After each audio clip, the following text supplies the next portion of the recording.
It's all there, black and white, clear as crystal. You stole fizzy lifting drinks. You bumped into the ceiling, which now has to be washed and sterilized, so you get nothing.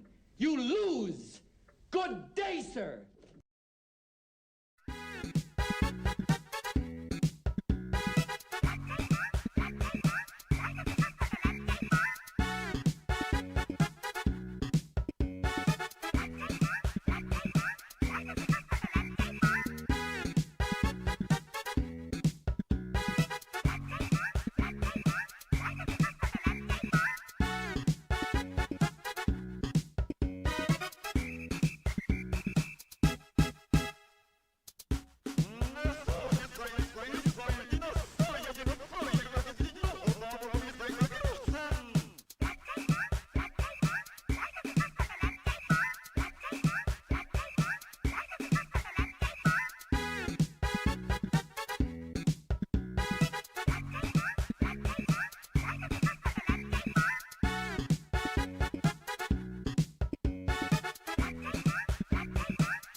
The music doesn't want to go away. There we go. Alright. Howdy, howdy. What is up? Hopefully everyone's having a good one. Oh, goodness. I will say this right now, man. This humidity can eat a dick for all I care. Good lord. It has been rough, to say the least. Oh, man. Hopefully everybody's having a good one. It's a little bit less hot as it was the last few days. But it's not too bad right now. Granted, last time we tried to stream it was in a 100-degree heat index. So that was a little rough. And I also made the mistake of not having water handy. So this time I'm ready to go. But hopefully everyone's doing all right. Let's see who's all in the chat. Let's see here. Tallymat's here, Servant, Panzernaut. Mr. Gray Brownwin asks, is this the same Micah that took a break? I think he meant to say quit YouTube a few years ago. I've taken a few breaks here and there, but I don't think I've ever quit. But yes, it is. I am the same Micah Curtis. Let's see here. Tallymat's here, Mata's here. Serena's here, Ronan's here, so on and so forth. Alright, good to see you all. Oh my goodness. Thankfully though, the heat is finally going to be dying off over the weekend, which is going to be quite nice. Because I've been like running my air conditioner non-stop. I've had,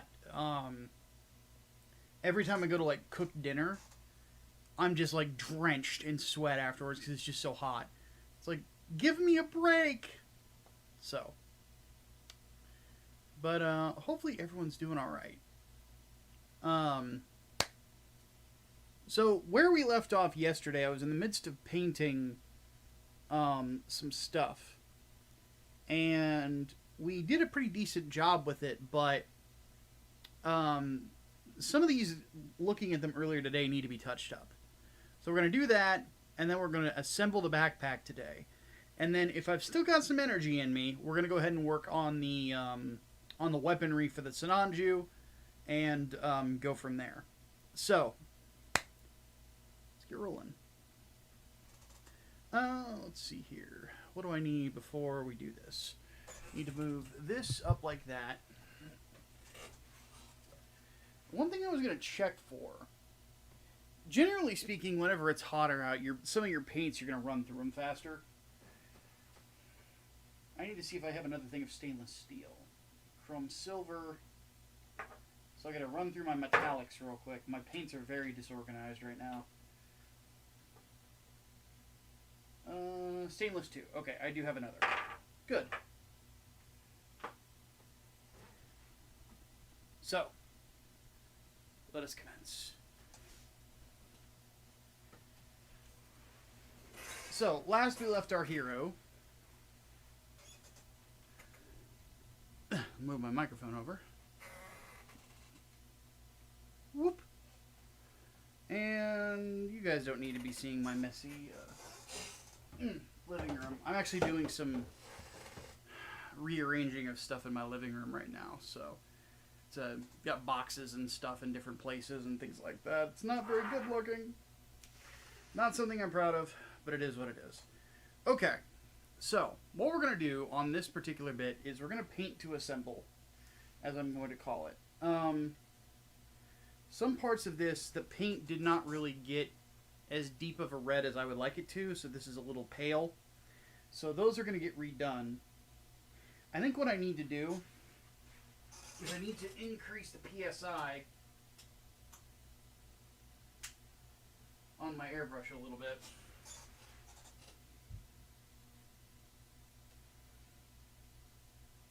And then we're going to give it a quick cleaning. But hopefully everyone's been doing a good one, or having a good one.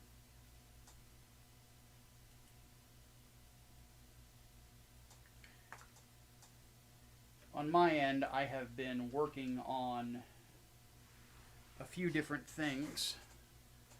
In my downtime, I've been working on some comic books for the future. Ones that I am pretty proud of, at least so far.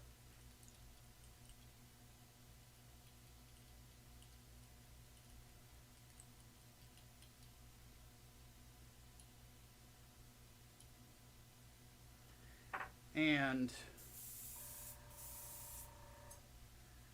we're also doing work on the next Gundam Explained video. Shirt Dude is working on the audio for that. Or working on the video for that, rather. I'll say working on the audio. I already did that. Generally speaking, how it works is, with every video, I do the scripting, the audio recording, the planning stages, and then I also edit the audio so that when Shirt Dude actually gets his hands on the video, he doesn't have to edit the audio on top of it. He can go straight to the video work and get it rolling. So,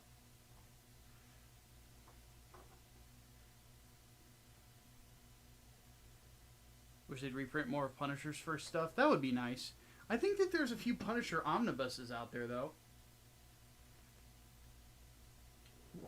Granted, it wouldn't surprise me if the only ones that you can easily get are the digitals.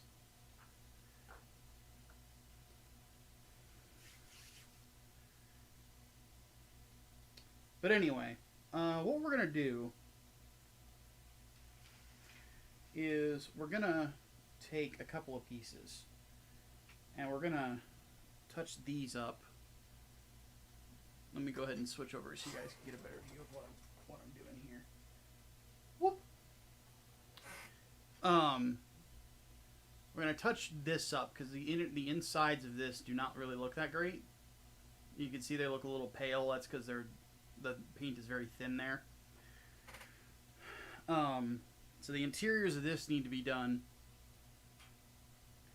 And then,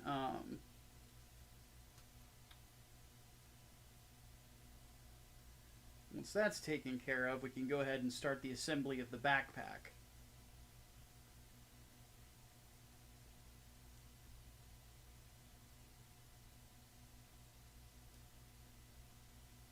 So we're going to pin that like so.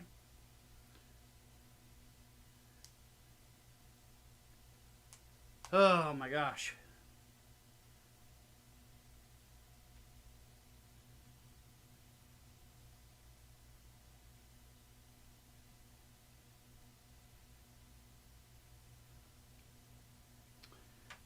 The difference between Warzone Jigsaw and MCU Jigsaw is stark. I think they're both good in their own ways, but I think MCU is a bit more.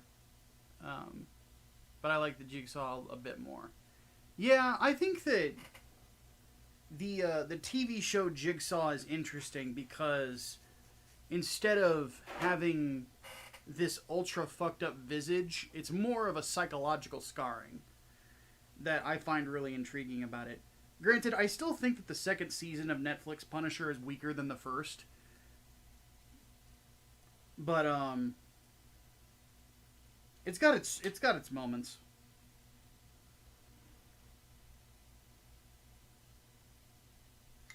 I still believe that the best that we've seen Frank, at least of the John Bernthal version, was in the second season of Daredevil.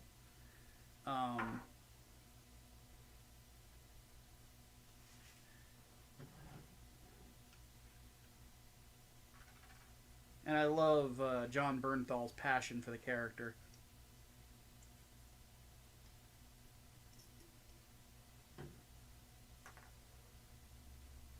Granted, John Bernthal is like...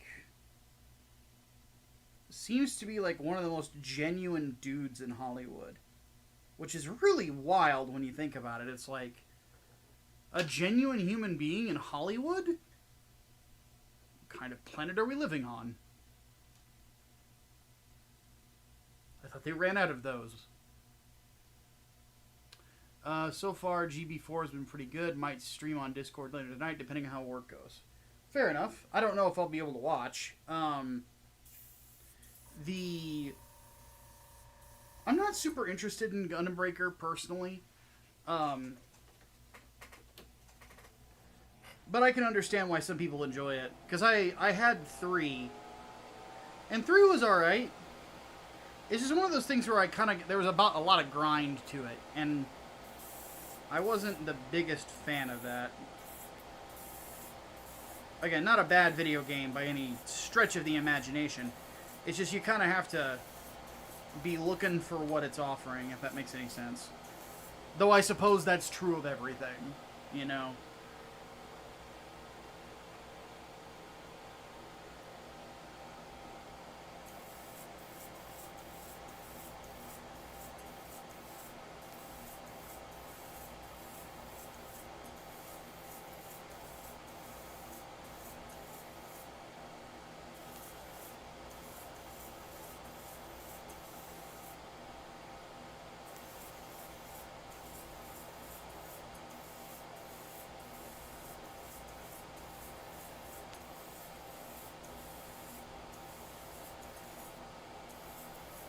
Touch up, touch up, touch up.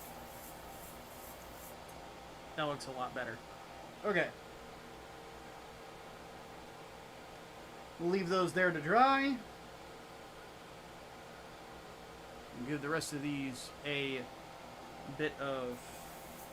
little extra. What game? Gundam Breaker 4.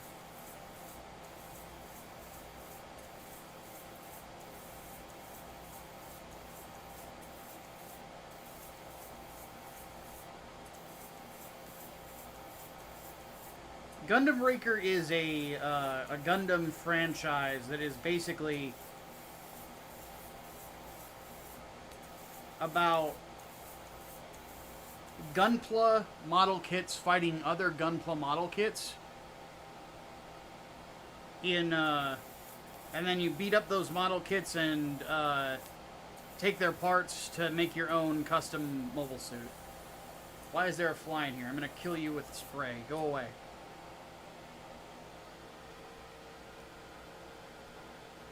That fly is probably gonna die here in the next 3 minutes because of that paint I just sprayed it with. But then again, what it'll do is it'll get caught in the spiracles, which are basically its lungs, and it'll suffocate. But hey, shouldn't have fucked around.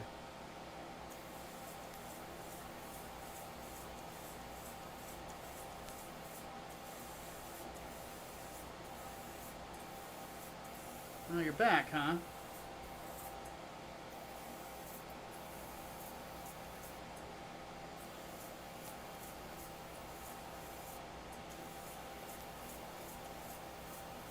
You know, now that I think about it, I didn't really think of a whole lot of stuff to yap about today.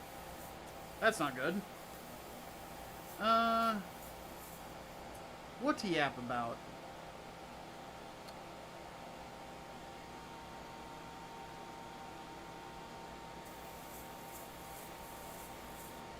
One thing on the brain is something I was thinking about.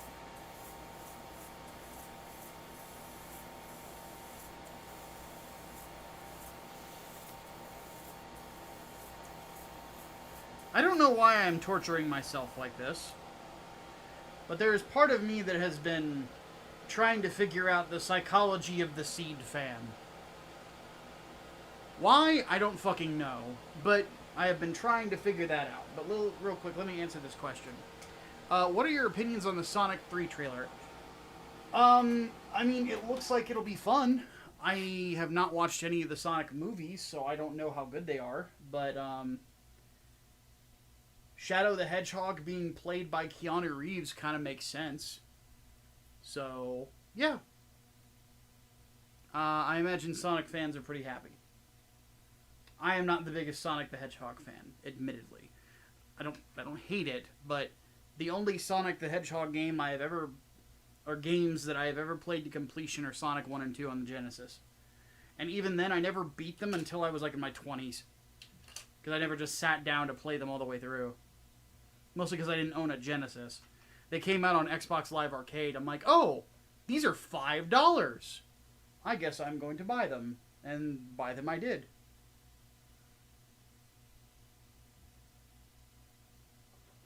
I need the manual.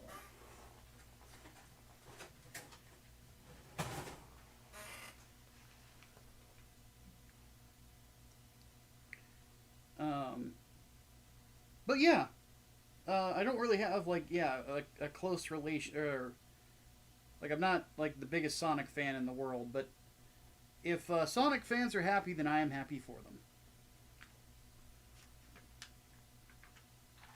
In fact, now that I think about it, I watched the television show long before I actually played any of the games, because, I'll freely admit, and this will probably surprise no one, I didn't have a lot of friends growing up. So, two of my friends that I would go over and play SNES at their place, they didn't own a Genesis, so I didn't have anybody that I could go and play Sonic at, so, you know.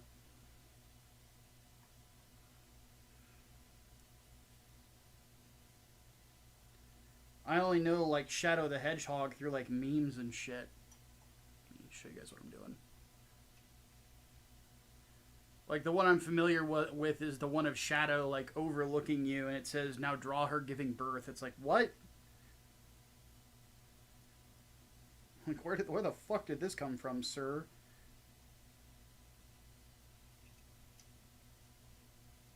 Which, given that it's something Sonic the Hedgehog oriented, I assumed that it was like a Chris Chan meme or something.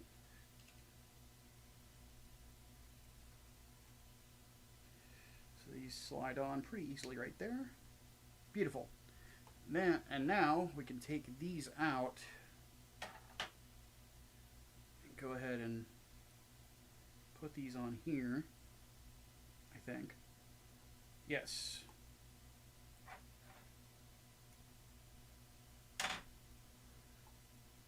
But yeah, I watched both Sonic cartoons. both the dystopian one and the lighthearted one, because they actually aired on different networks. One of them aired on ABC, the other one I think aired on Fox. I don't remember. I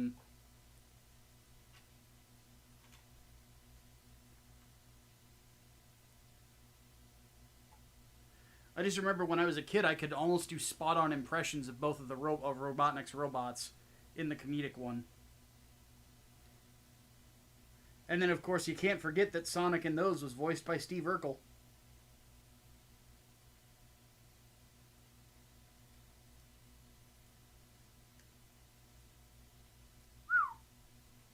That looks sexy.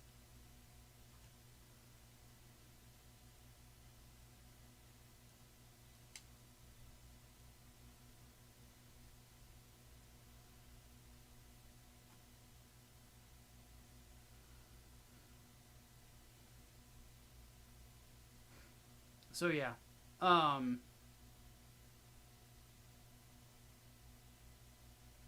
that's my whole experience with Sonic the Hedgehog.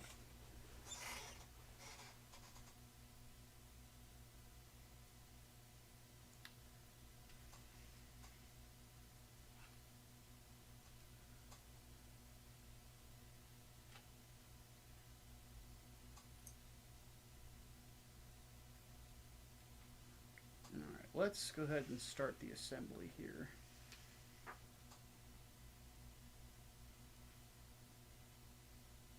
At least assemble the parts we can assemble. So...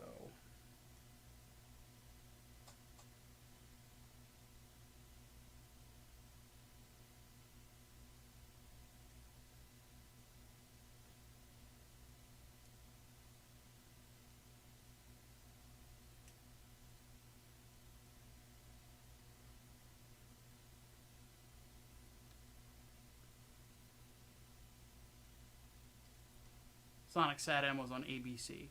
Yeah, that's right.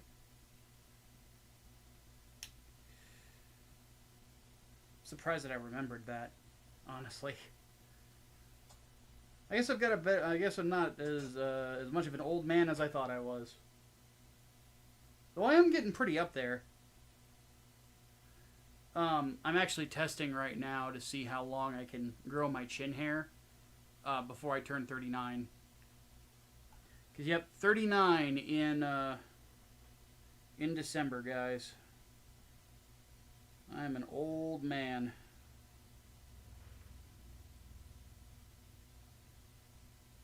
I think it goes like this.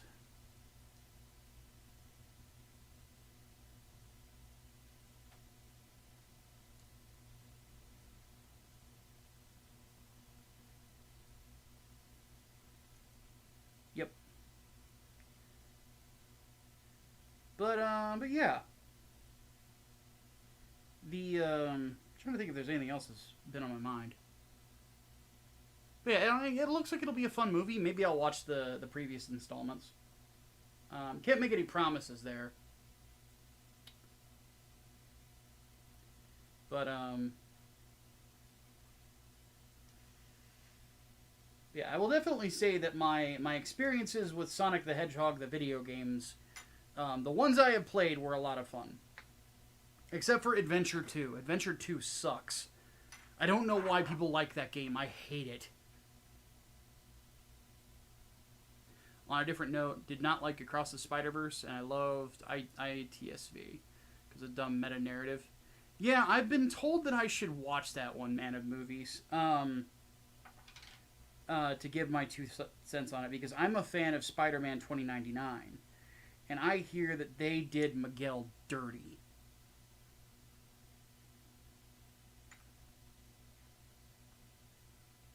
Like, they just turn him into a straight-up villain, and I'm like, the fuck? But then again, it goes into my theory about Miles Morales as a character. I am of the opinion, and maybe this is just me, but I am of the opinion that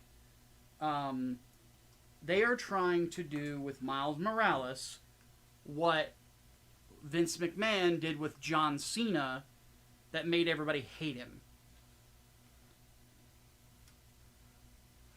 in the sense that we're going to have this guy come in and beat up all your heroes and make them look bad by proxy instead of building him up legitimately and in a way that make people interested in him.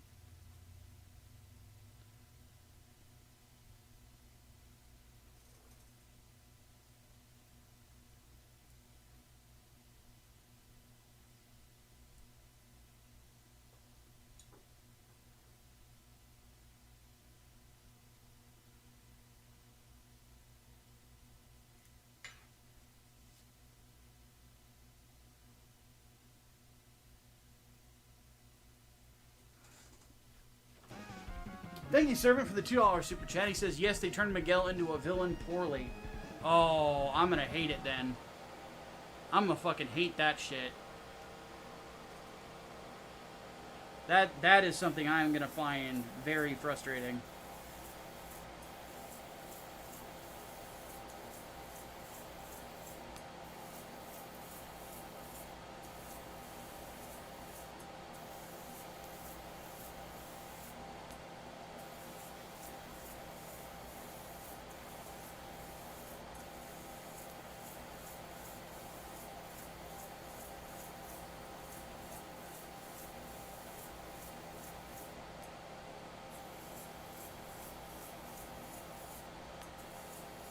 I will definitely make it a thing to be just to be a dick.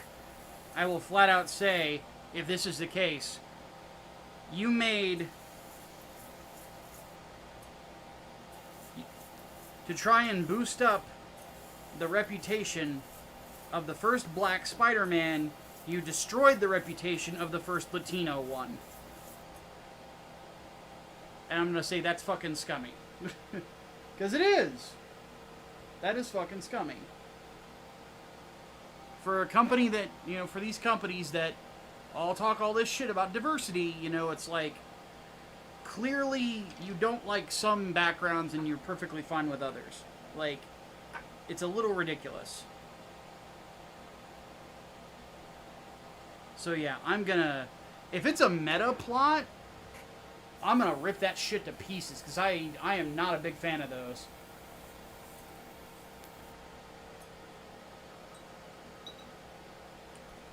From what I have heard, and again, this is from a friend of mine who is very biased, he said that the problem is that they are effectively trying to question the idea that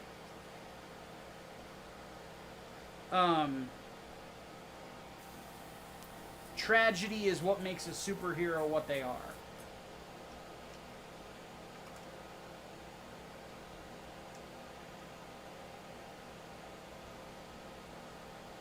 And that you don't have to have dead people to be an effective Spider-Man.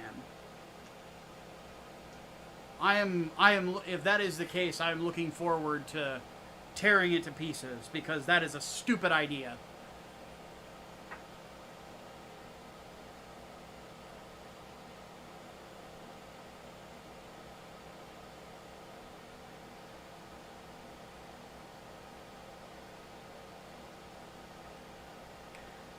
Because he told me, he said that basically it's about making a bunch of Spider-Men come out of nowhere and say, your dad has to die, go fuck yourself. And it's like, are you serious? Like, I heard that and I'm like, that's insanity.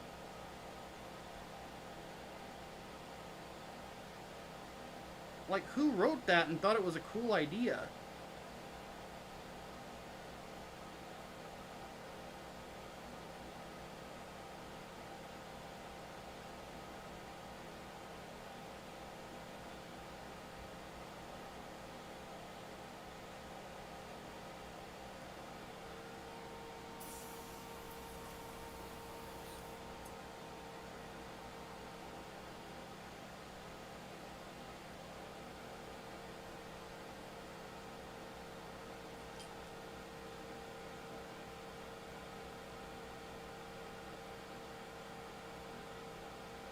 Hey, Pisces, what's up?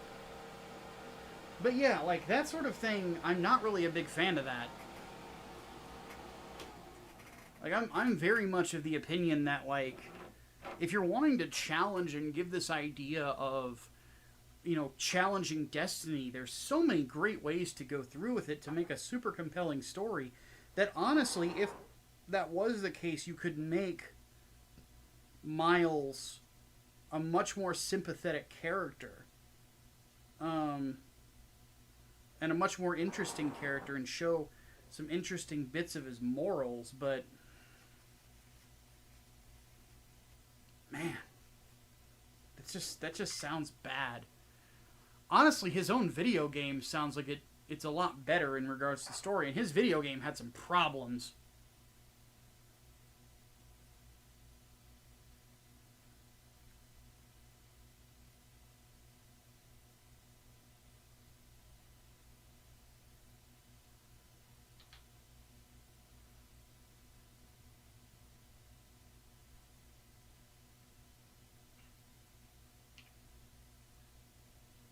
Well, the thing with the Anchor Being is, Anchor Being came from that. Yeah, they use it as a joke. It originates with the Loki TV series, and the fact that they do use it as a joke is kind of funny. It's basically like this meta narrative that basically saying, yeah, this is going to be our new Wolverine.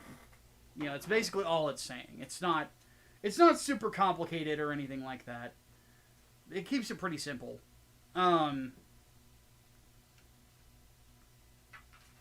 My biggest gripe. Actually, now that I think about it, I don't really think I had that many big gripes about Wolverine and Deadpool. I've seen some people trying to come out and say that, like, Wade is emasculated in it. It's like, you do know that's Deadpool, right? Like, you do know that Deadpool has never been, like, a super competent dude. Like, ever. He never has been. He's always been the kind of person that just breaks shit, because that's his kind of how he does things. He's a crazy person who's always just trying his best to, not fuck the situation up too much. Like, that's always been his character. If anything, I would argue that of the 3 films, like, the first film and the third film get him the best. In the second one, I thought he was too cartoony.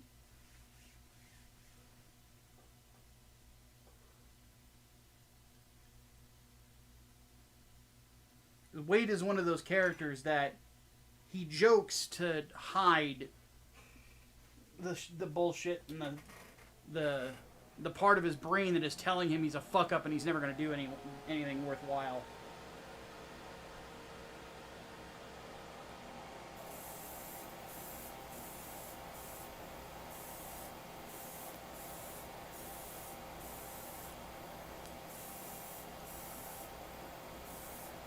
Not saying that all male characters need to be emasculated or anything like that. I'm saying for Wade it made sense.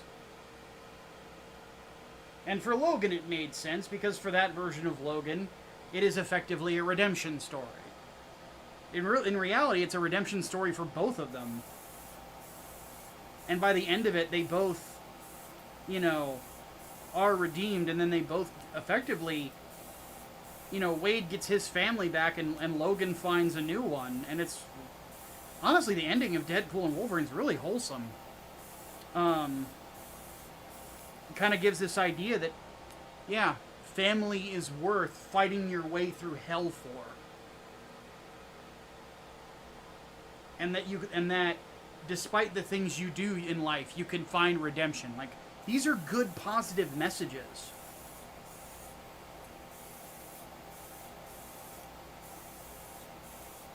Now, one thing I will agree on, they're very Disney messages, but they're from back when Disney was, like, consistent. Like 20 years ago.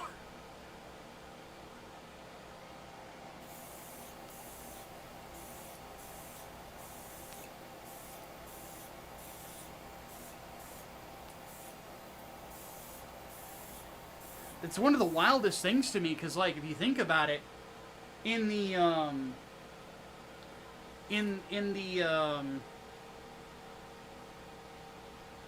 rated R MCU film, I think the first one, it's one of the more wholesome messages at the end of it. Like, that I think should be applauded. But what do I know? I'm only a comic book writer.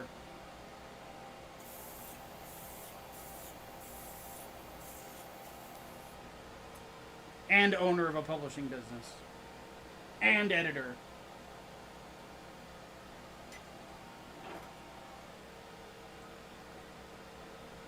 I still don't know why they use the Spider Society as antagonists for meta.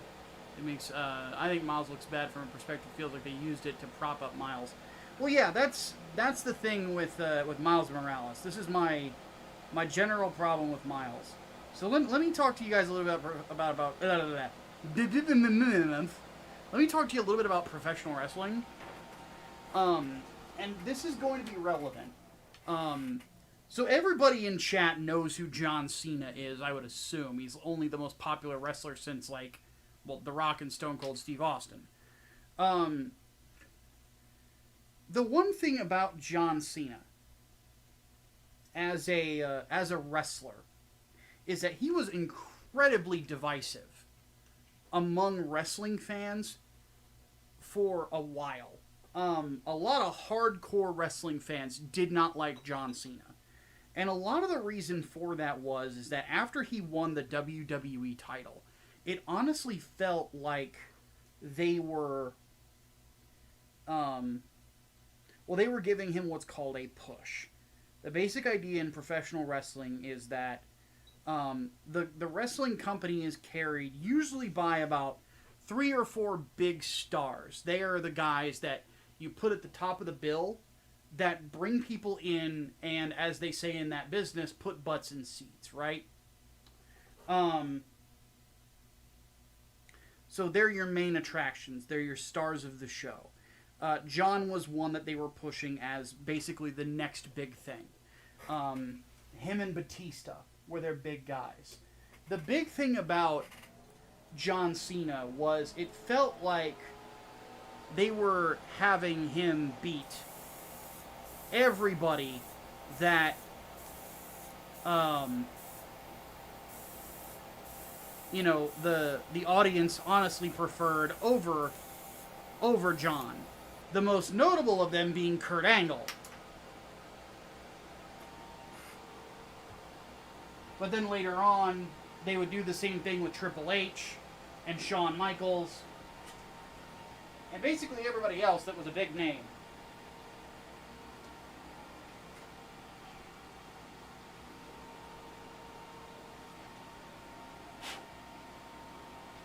And wrestling fans got sick of it. Because it didn't really look like John was the guy that was, like, coming out from underneath as the big underdog and, barely winning. It was the whole meme of lol Cena wins. Like, every John Cena match was predictable. Because it didn't matter who he was wrestling, he was not losing. He was going to be the next Hulk Hogan. Which a lot of people resented him for that because there hadn't been a babyface like that was like at the top of the card of the WWE since Hogan. Because, relatively speaking, Austin would eat a pin. He would get fucked out of something and he'd lose the title. Or The Rock would eat a pin, he would fuck something up and lose the title, right? Cena didn't have that. He was being booked like Hogan, and people didn't like that. And it kind of felt like Vince McMahon was cramming John Cena down everyone's throat, and people didn't like it. Miles Morales, if you listen to what I just said, Miles Morales sounds kind of similar, doesn't he? He's the guy that they're cramming down everyone's throat and saying, you need to like this person. Because he is our new star. But the problem is that you're sitting there as the fan, especially of Spider-Man, and saying, but Peter Parker's right there and I like him more.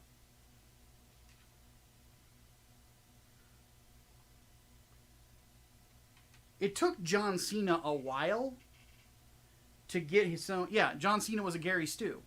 He was like the perfect example of that in professional wrestling. So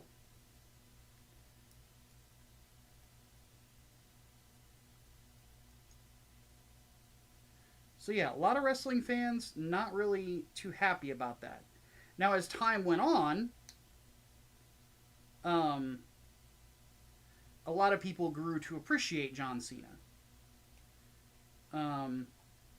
But it took him a lot of time, and he had to, start losing some matches for people to start to like him a bit more, because effectively he divided the fan base. A lot of young men did not like John Cena. They liked Batista, or they liked Randy Orton, or they liked guys like that, kind of your traditional wrestler man. They didn't like John Cena, but women and children really liked John Cena.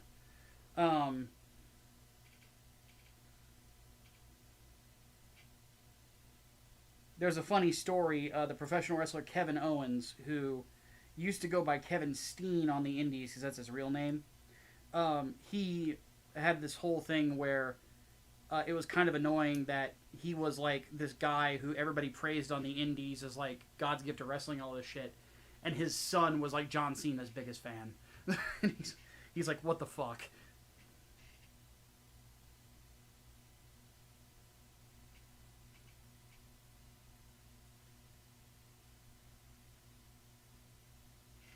I think I put this on wrong. I did.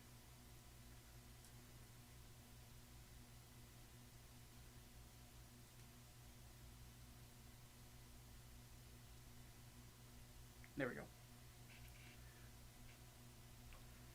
But yeah, Miles is John Cena, effectively, for Spider-Man fans. Spider-Man fans that's where Spider-Man fans are at right now with that character. It has nothing to do with his skin color. It has everything with how he's being booked. Is that it comes across like Marvel's doing everything that they can to kind of sell us on this idea that Miles Morales is the next big thing, and he just ain't hitting it because he's being forced down people's throats. And that's not a way to do it. Like, it has to be one of these things where it happens gradually. And you can't make everybody else look stupid by comparison. You have to make Miles rise to the occasion, and in some cases it doesn't really feel like he's done that. The first Into the Spider-Verse is a really good example of that, because they had to bring in Peter Cucker for Miles to look competent.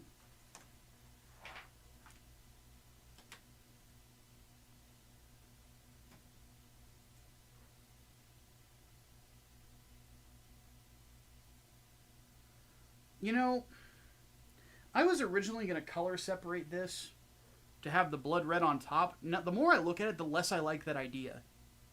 We're not going to do that. I don't feel like that's a smart idea. Gary from Nerdrotic said it best. Peter Parker is Spider-Man, Miles Morales is Miles Morales. I don't watch much Nerdrotic. I don't know much about the guy. But I will say that's a pretty good take.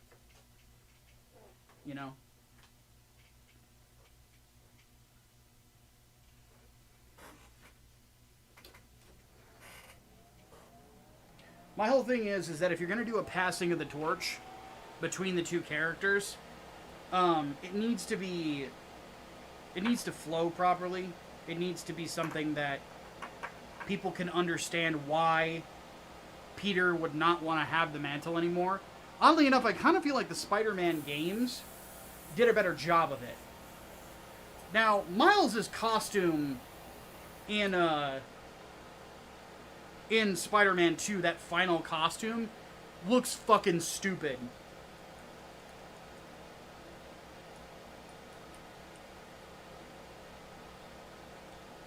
Now, I understand that Reebok apparently paid them a lot of money for that because they were going to do a Miles Morales shoe. So I get it. Get it how you live, right? But it still looks dumb.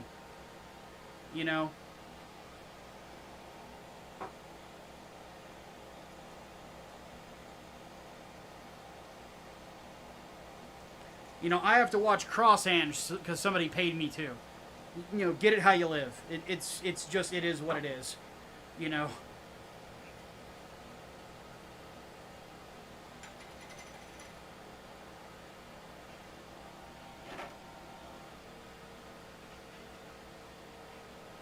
Weirdly, Across the Spider-Verse makes spider people seem like incompetent parents.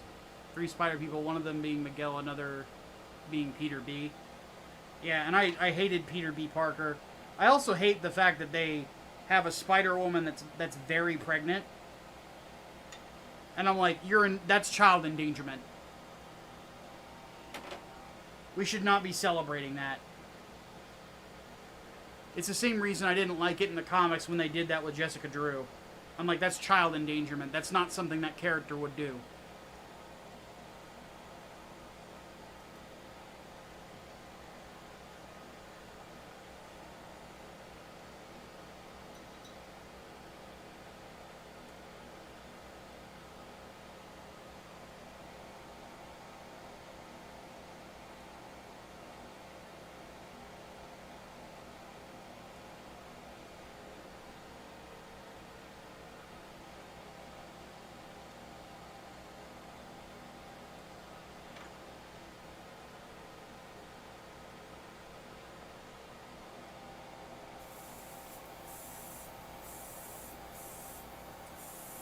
But yeah. That's another one of those things I really don't like the idea of the more I think about it. Is the whole pregnant warrior thing.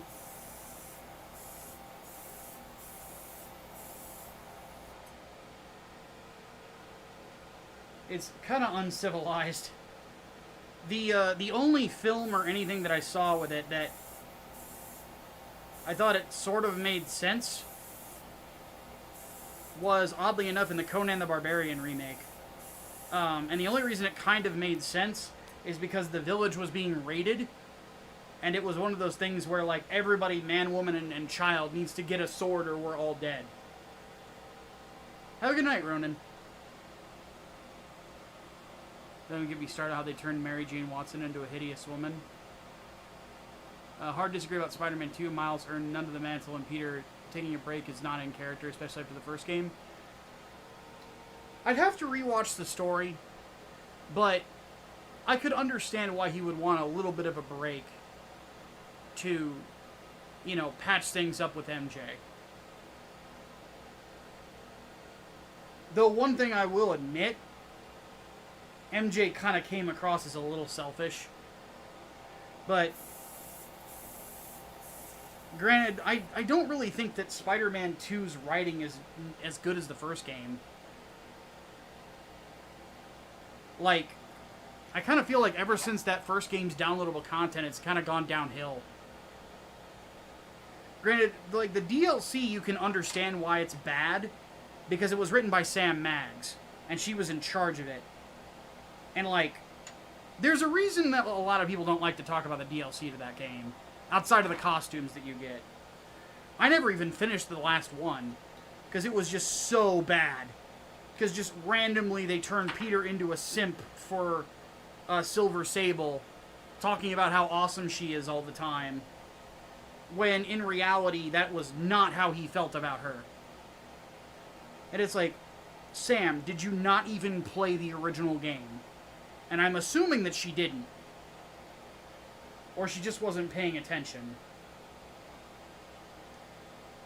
Because it's like, holy shit, woman. You are really bad at this.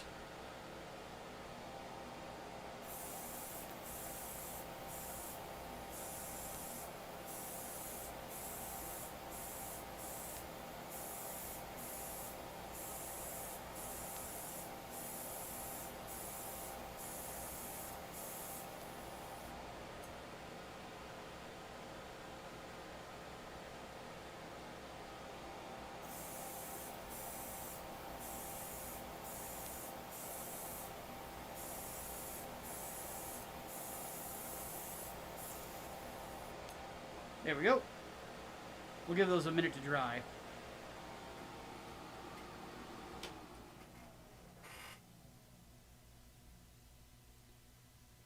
Also double down on these MJ stealth sections that people hate. Yeah, I didn't get that either. One thing that I would have liked to have seen, if we're going to do an MJ section,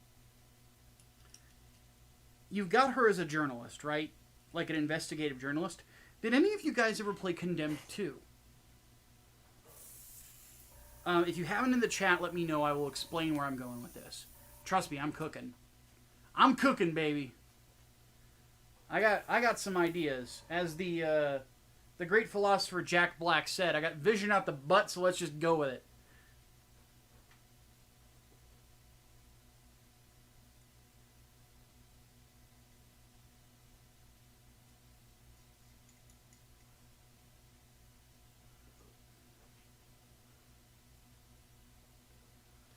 Servant has not. Okay. Well, since Servant at least has not played it, I'm going to assume that there's other people that have not played it. So Condemned is a game series about an FBI agent dealing with supernatural shit. The second game, there is actually a mechanic in the game where you solve crimes. If we're going to have Mary Jane Watson as an investigative journalist, why don't we have her going around and trying to piece together information under that journalist pass to get to places where Peter can't go as Spider-Man, because Peter is not a journalist in the game. That gives her an aspect where she's able to contribute in a really interesting way. It makes her a very capable, strong character, but in a way that complements Peter and Miles, instead of trying to make this character that is not an uber badass into an uber badass. There's other ways to make the character shine and not take away from what people are there for. You know, that was the one thing that a lot of people always loved about Mary Jane Watson, is that she complemented Peter as a character. It's something that Stan Lee understood about characters, and many Spider-Man writers understood about characters, is that you don't outshine the person that everybody is there to see. You know? You don't go out of your way to do that. The goal should be to make them complement one another so that your cast feels very well-rounded. So that's my idea. You know, take it or leave it. I think I'm a pretty decent ideas guy. But again, what do I know? I'm only a comic book writer.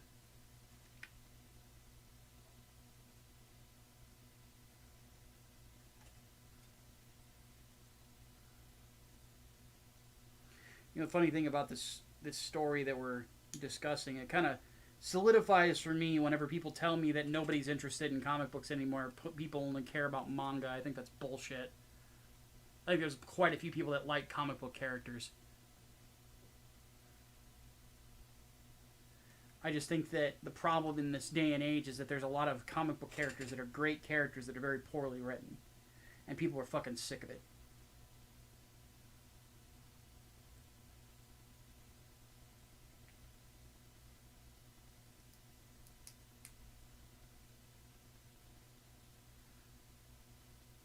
Spider-Man would not be a billion-dollar franchise if people did not care about comic books. You know?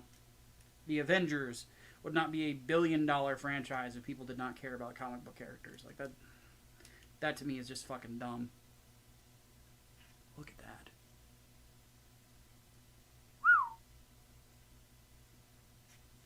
Pretty slick backpack, huh?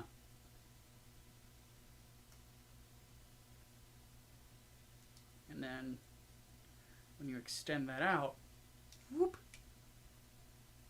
you can see all the interior workings.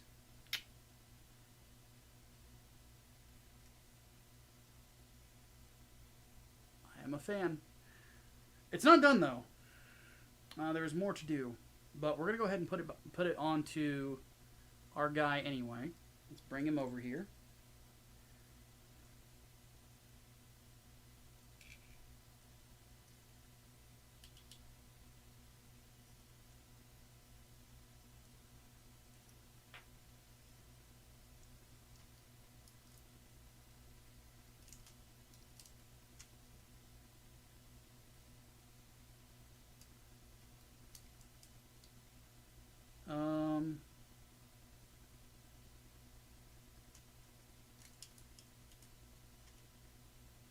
Why is it not sliding in there?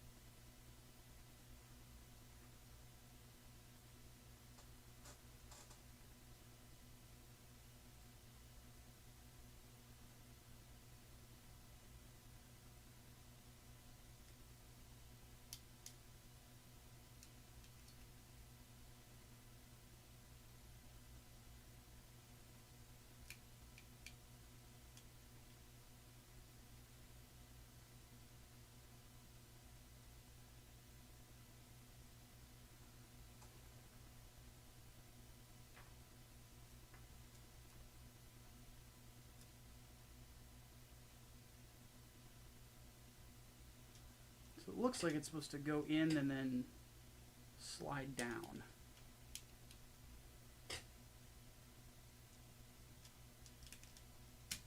There we go.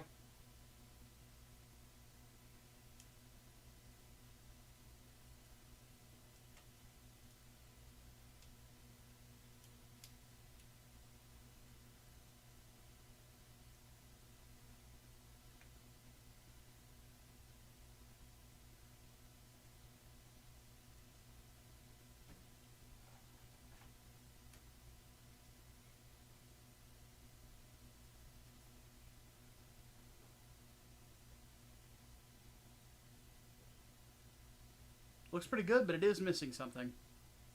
We've got to get the...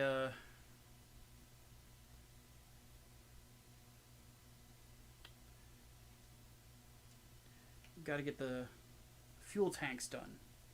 So we're going to set the Sinanju over here. This part's going to take a minute. So the fuel tanks have these things on them. I'll show you guys what I'm looking at. So these right here, there's these little notches once it focuses. See them right there? Those have to be painted from the outside in. So what we're going to have to do is we're going to prime the whole thing, and then we're going to paint it.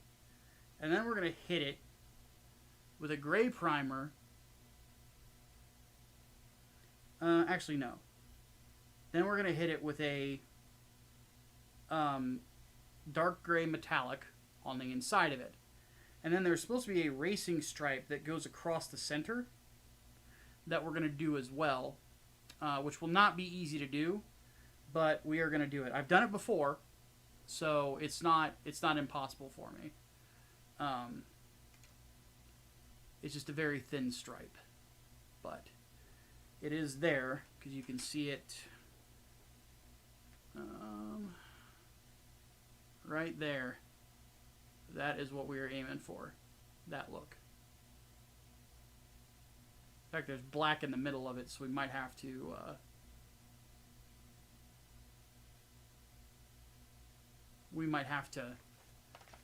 do a few different passes on this, but we are going to get it today. I've been thinking about this due to not have a clear answer. What do you think makes Gundam Thunderbolt an AUUC storyline? Well, the author has said it is, and so has Sunrise. So that's kind of the beginning and end of it. Generally speaking, whoever owns the IP is the one who says whether or not it's canon. Because they've said the same thing with whatchamacallit, with Origin. Beyond that, the technology in Thunderbolt is more advanced than the technology in normal Universal Century Gundam. It's moving along at a much faster pace. Specifically, the maneuver arm technology, that is not something that existed in the Universal Century. So, at least not at the time.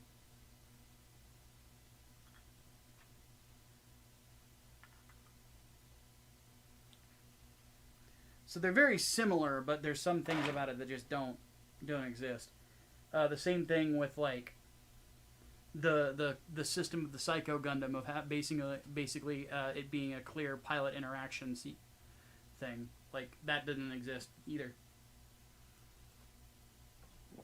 So it doesn't quite fit in.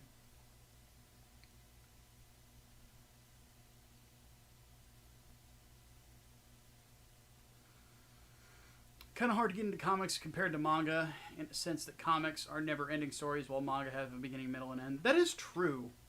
I think that that's kind of like where I'm of the opinion that YouTubers can definitely be a huge help to people in recommending like the best Spider-Man runs.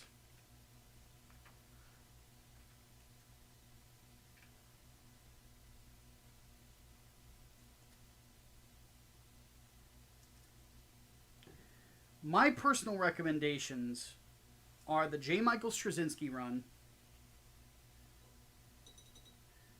Though that one has its controversial moments. There's that, and then there's the David Michelini run. I think those are the best two. Though the Jerry Dugan run is really good too. And, because that was the arc that introduced the Jackal and did the whole shit with, the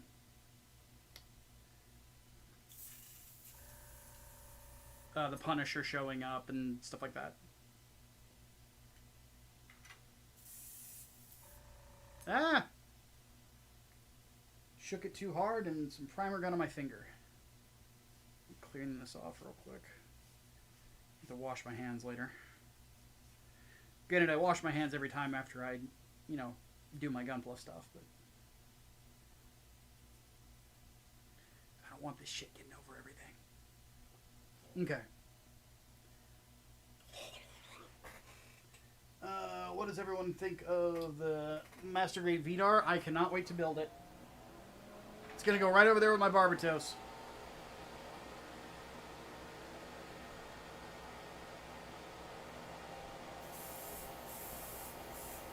Whoop.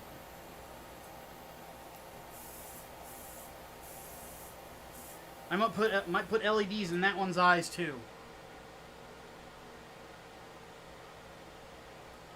But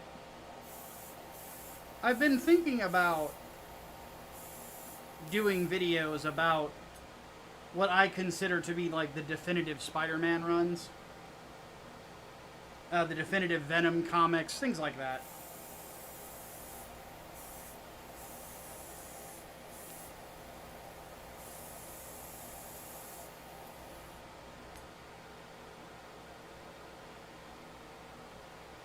Because I've seen some people recommend, like, Marvel Knights Spider-Man.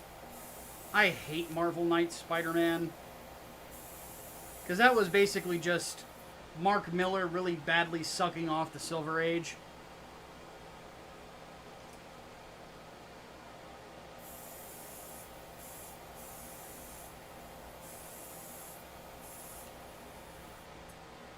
Because he basically convinced Marvel to let him kill off Venom and then completely butcher his fucking character. When I tell people I have a love-hate relationship with Mark Miller, that's a big part of it. Uh-oh. I see nubs. That is not good.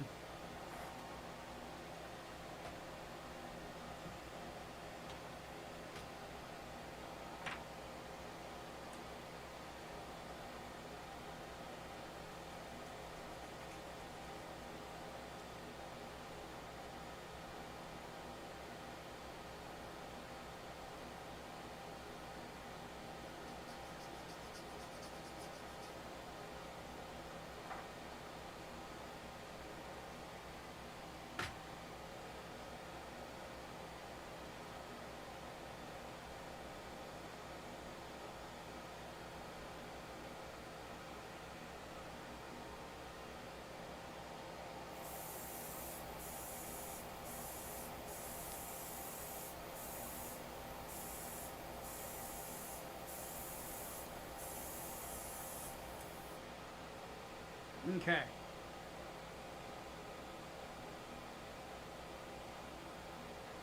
So those are primed.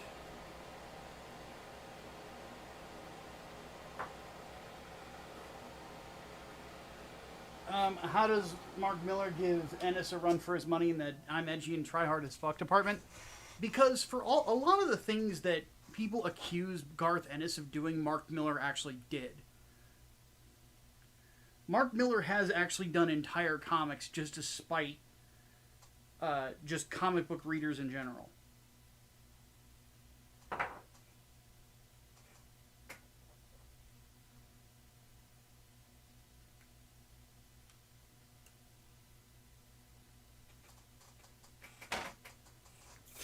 And to take digs at people that he doesn't like that are in politics.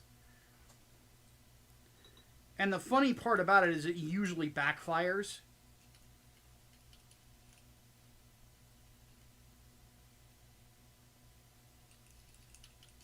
and turns into something completely different.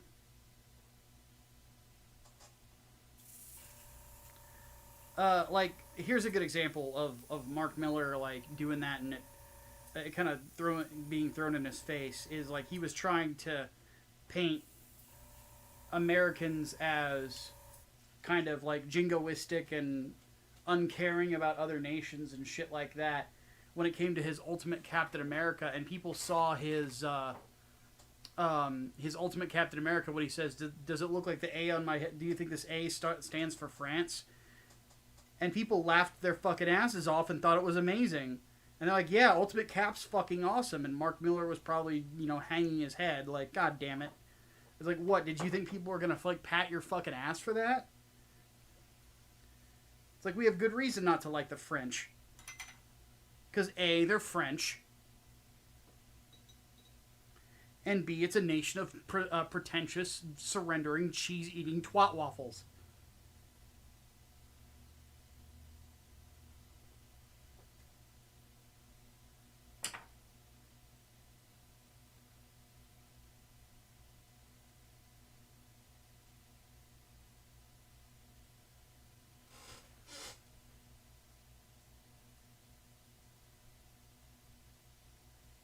So,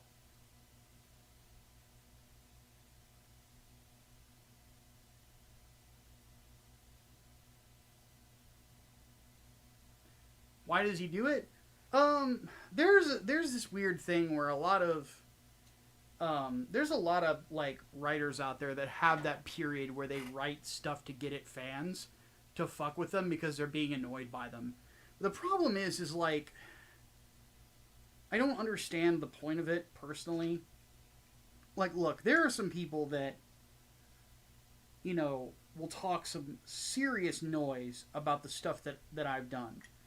But at the end of the day, it's just somebody who didn't like it. It's not really, like, there's, like, what the fuck are you going to do about it, right? Okay, this person didn't like the thing that I did. Well, that's unfortunate. Well, maybe I'll get him with the next one. That's what a normal person says. You know?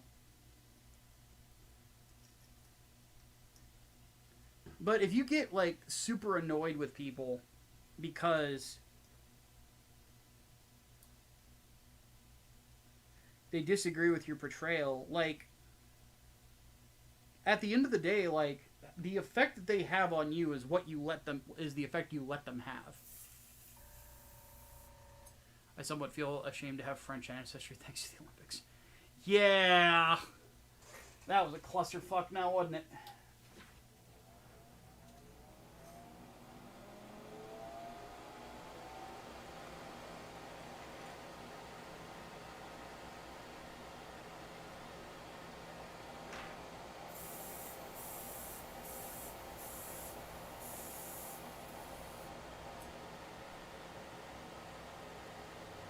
But yeah, you'll have some people talk shit just to talk shit.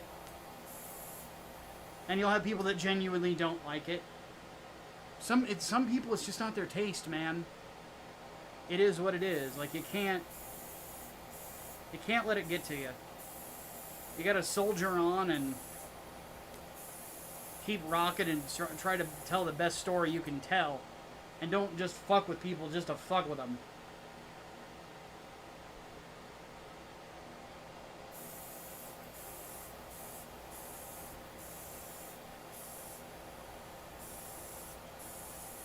Because don't get me wrong, there is some truth to the old sentiment that comic book fans are fucking weirdos. Some of the weirdest shit and the craziest people I have met on the internet are comic book fans. You know? There's just something not right with them. And they do weird shit and say weird things and yada yada yada. Some comic book fans are fucking bonkers. Most of them, though, are great. Most of them can be a lot of fun.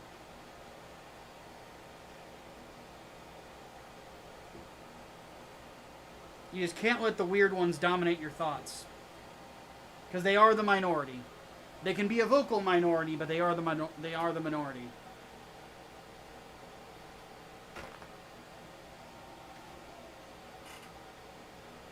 Mark mellowed out after being traumatized by Man of Steel. That's funny.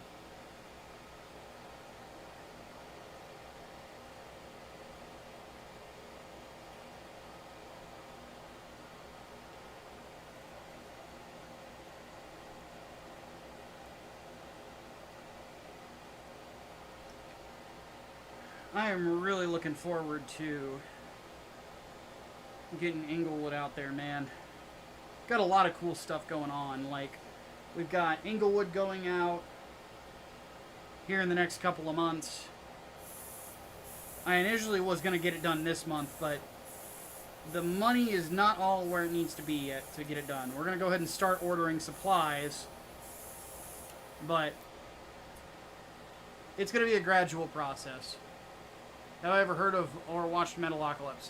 I've watched a couple of bits of Metalocalypse. I like some of the music from it, but I have not watched the whole series. Like the one who made Cross. No, that's Garth Ennis. The thing about Garth Ennis and Cross, from what I understand, is he just wanted to make the most hardcore fucking zombie story ever. Is it wrong for me to want to do a bad guy deity like Dionysus in the future? I can't see why it would be.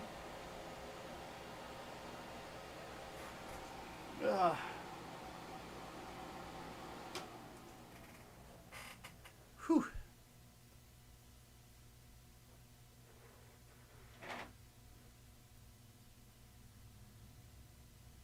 Yeah, never watched the whole of Metalocalypse. I've just heard some of the music, and the music's pretty fun. The song "Awaken" actually used to be my alarm clock.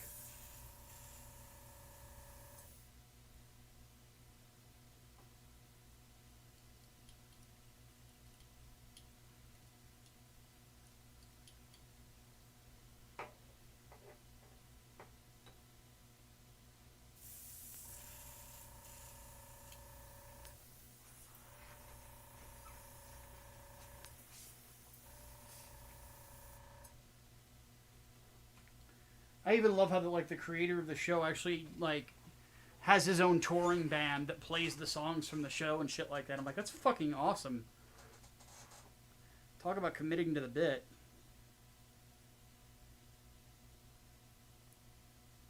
But I saw that James and Lars from Metallica have done voiceovers on the show, and so did Angela Gossow, formerly of Arch Enemy. And I'm like, that's fucking great.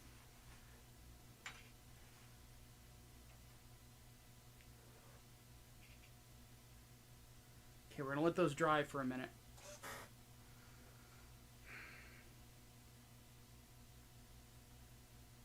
Reason is mocking what France did with the Olympics. Ah, fair enough.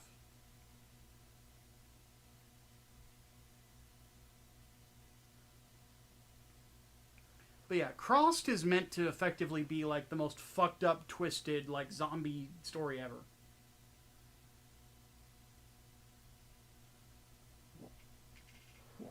And it's not bad at all. That's the crazy thing. If you're willing to embrace the insanity, it can be a really fun series to read.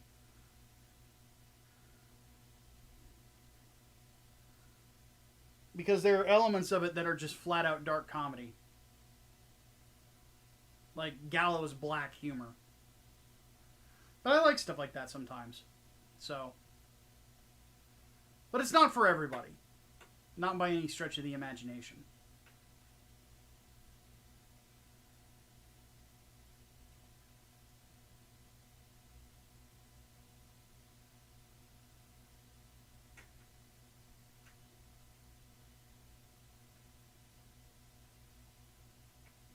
Have I ever read or watched Bastard? Yes, I watched the first half of the first season, and it was fun. I have not gone back to watch it, and probably won't be anytime soon. Because later today, I think the new Terminator anime comes out, or the first Terminator anime ever is coming out. I'm going to watch it to review it. I am indeed building, Brain.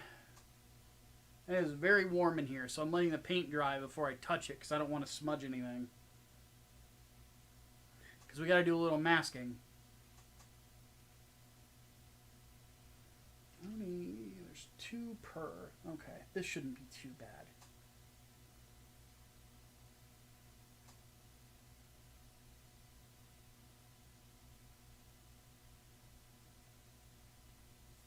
Yeah, it comes out today, and I am very stoked about it. To the point where I made tacos, so that I don't have to like cook a bunch later. Like when I'm watching it, I can just go get some tacos and sit my happy fat ass down and keep watching. Cause I'm pretty stoked about it. It looks pretty good.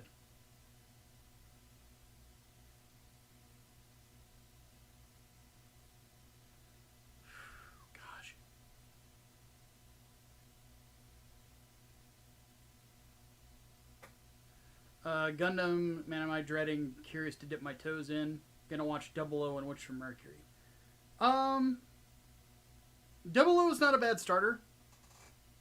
Though I will warn you, the second season is much weaker than the first. You don't have Netflix anymore. I have a friend who has it that shares his account, and I have Waze. So, and even if that doesn't work, I have Waze. So. Netflix got rid of cuties finally. So, that's good.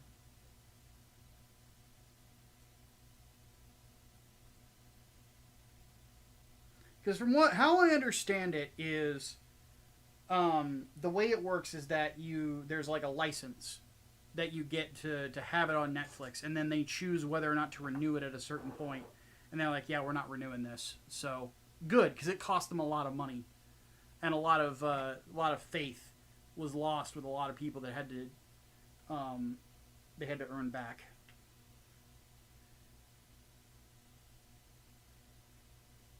I kind of feel like with the cuties thing, like what kind of earned it back for some people was the fact that they defended Dave Chappelle as much as they did. Because they're like, yeah, we're not getting rid of Dave Chappelle.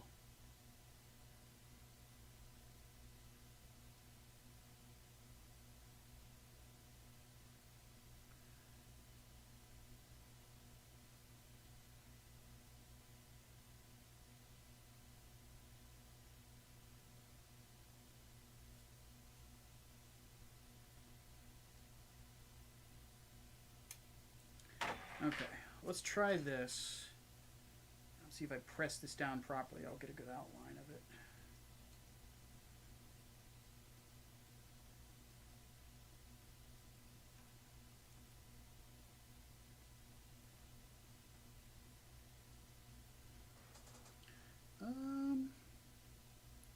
Looks like I did. I'm going to have to take my glasses off to get this done right, though.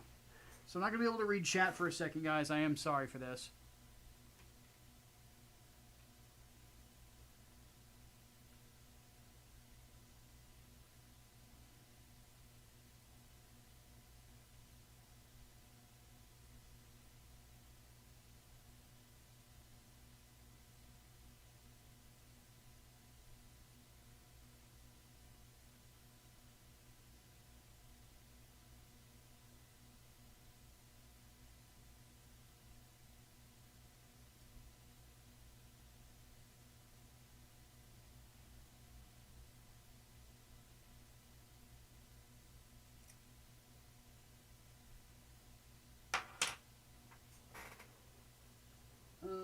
Where is the tweezers?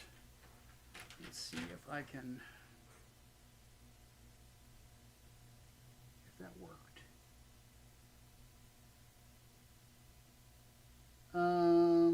Sort of.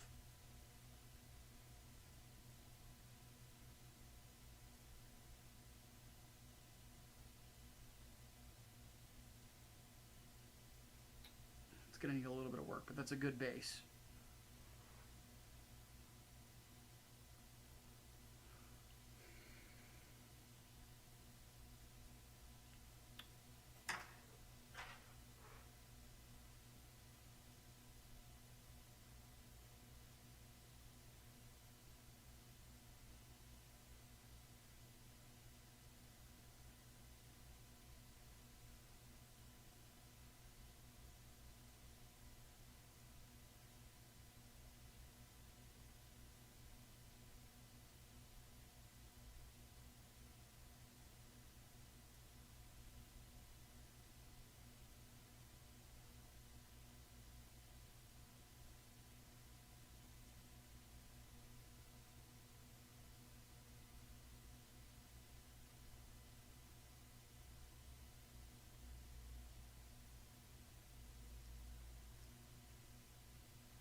By the way, Serena, I'm actually on board with mocking the French, too.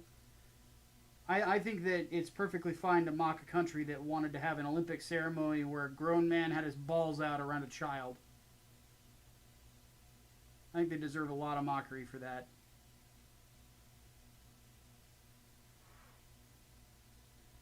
I think that's very well deserved. Fuck them.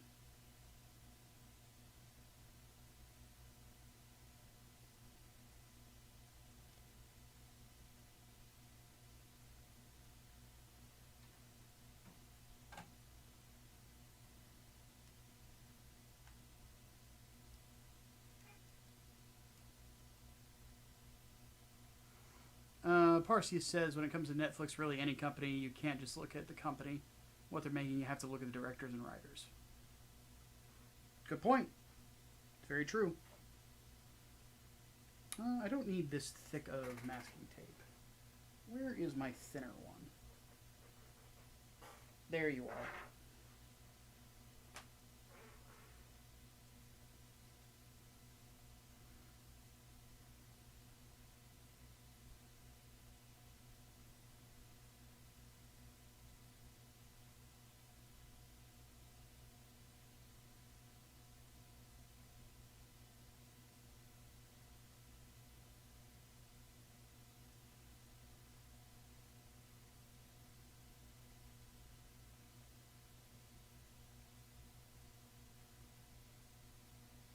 Where is the actual start of this tape?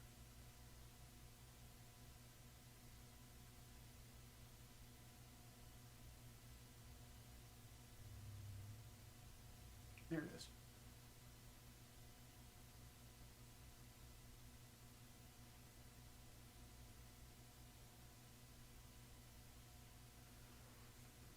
But yeah, I think the French are very well deserving of mockery for a lot of different reasons.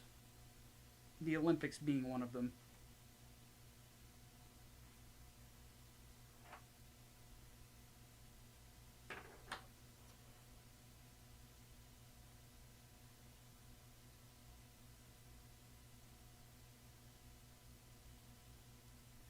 Especially considering like their apologies were largely you know, apologies of, I'm sorry you're offended. And it's like, you had a grown man with his balls out in front of a child.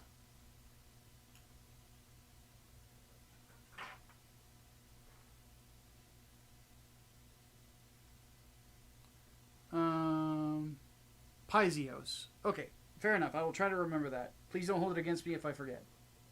Because I am getting old.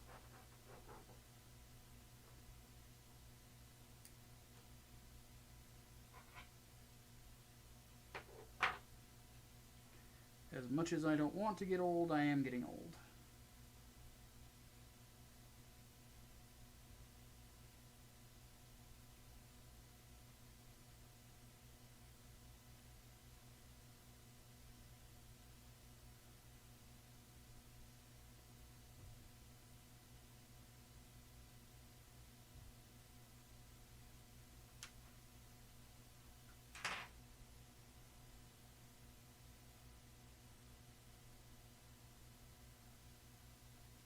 No, I will give it an attempt.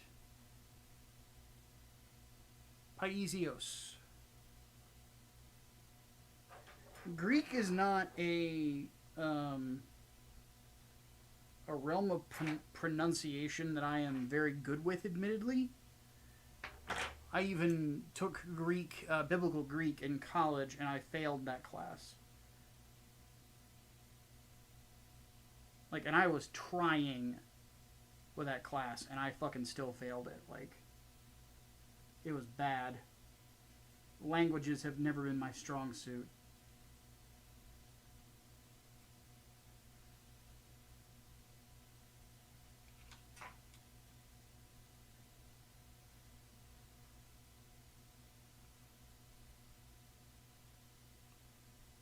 The Emperor protects indeed.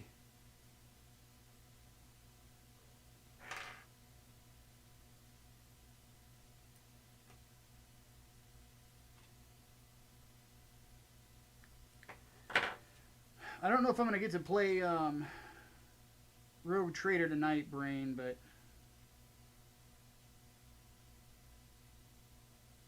I definitely want to dive into that because it's fun so far.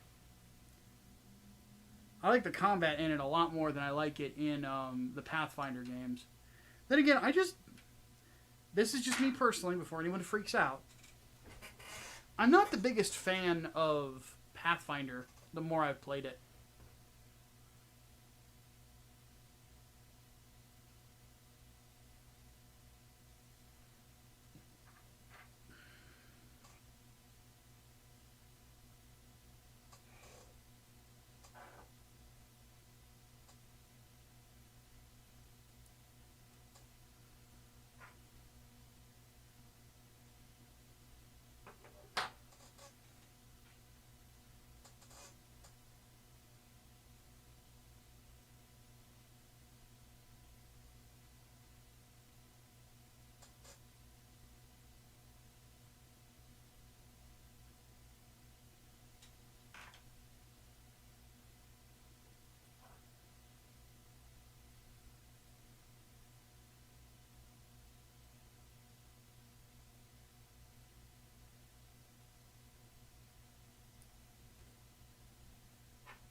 Let's see here.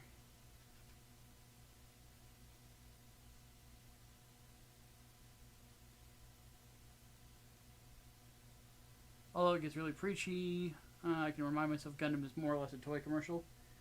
Yeah, war is hell, buy our toys. I don't think Gundam as a whole is that preachy. I think that Witch from Mercury wasn't even preachy. I think that Seed is preachy.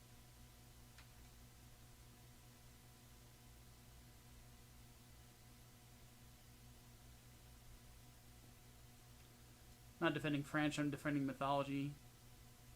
I'm a huge mythology nerd, very protective of Greek mythology especially. Yeah, but Serena, think back to it. How many of the Greek gods were absolute cunts? A lot of them. I mean, that's basically like what the entirety of like the first 3 God of War games are. Is that the basic 3, like the first 3 God of War games can be summed up as Kratos kills the Greek gods because they all fucking suck.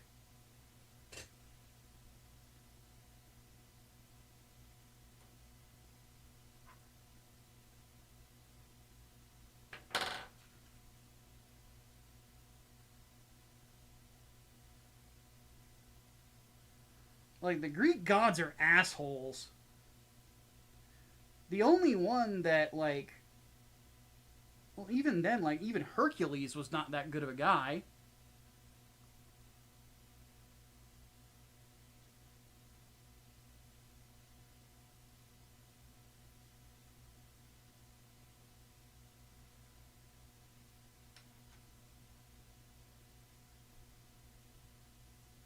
Hades in the myth is probably the most likable out of all the Pantheon. Hades is an interesting one, yeah.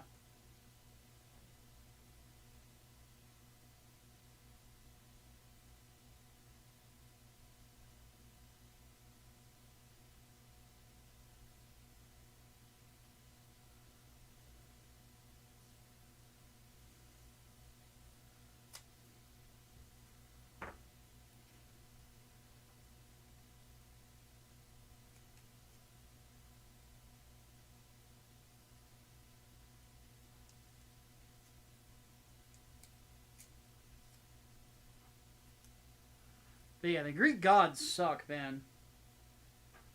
The more I've read of like all the pantheons in the world, the less I like them. That's why I'm a Christian. I have one God. He's pretty consistent. Okay, he's very consistent. That's underselling it.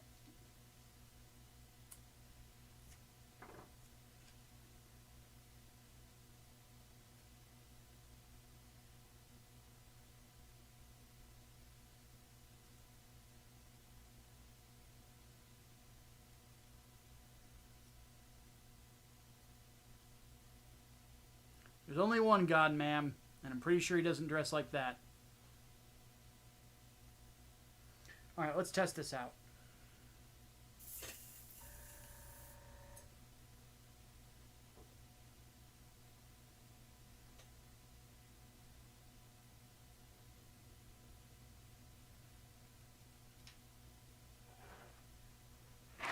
have my... That's gloss black. Which is not what I'm looking for. I need my metallic gray. That is what I need. Is that it? Yes.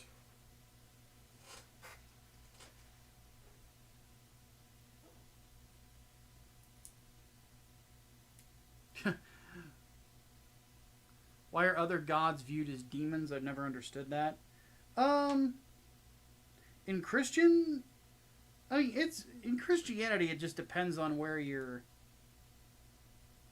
What denomination feels what about it.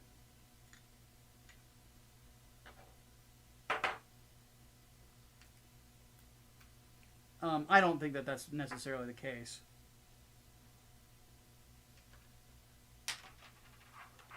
I think that deity for some of those cultures was basically used to fill in the blanks.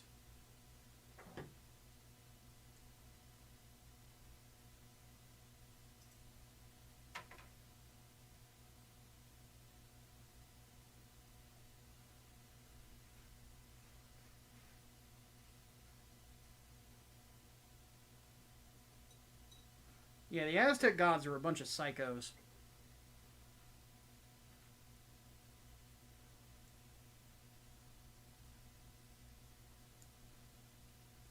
If the next God of War, Kratos, went and killed the Aztec gods, nobody'd fucking complain.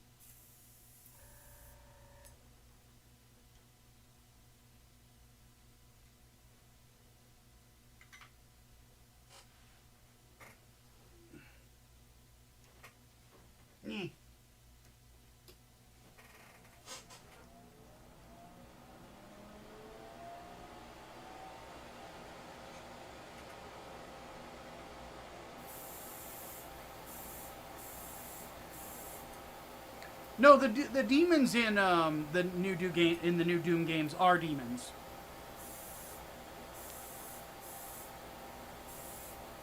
They call hell hell. Argent energy is literally energy taken straight from hell. So on and so forth. So yeah, they are actually demons.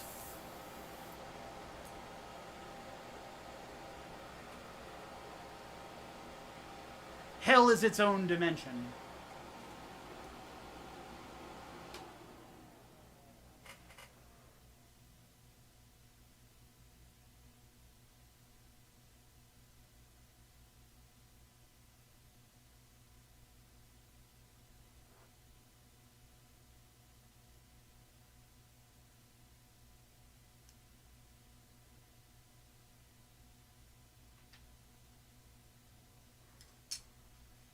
And the kind of the way that it's taken in Doom is basically there's all these different dimensions and shit, and basically they all connect to hell. Hell is one singular place where all these souls go if they are damned. Nope, they're not aliens. They are very much demons. And you rip and tear their guts. I still love the fact that the guy who plays Magneto in X-Men 97 is the voice of Doom guy. I don't know why I find that so funny, but I do. Because it's basically like his role in Doom, all he says is, you know, the shit from the Doom comic book, like rip and tear your guts. Huge guts, must rip and tear, blah, blah, blah, blah, blah, right? But he's so good as Magneto in X-Men 97.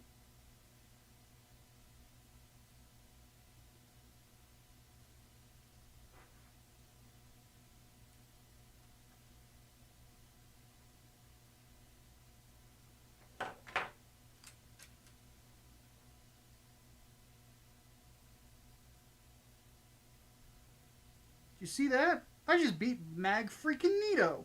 Where your curly mustache at?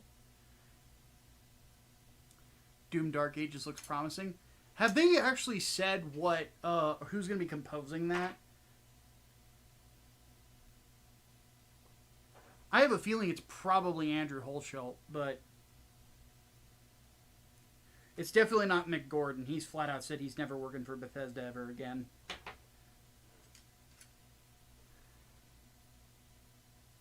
And I can't say that I completely blame him. We don't really know the whole story of what happened there. The emails that he dropped, it's difficult to verify whether or not they're completely real. But I give him the benefit of the doubt because the mix on that version of the Doom Eternal soundtrack that they put on Spotify is terrible.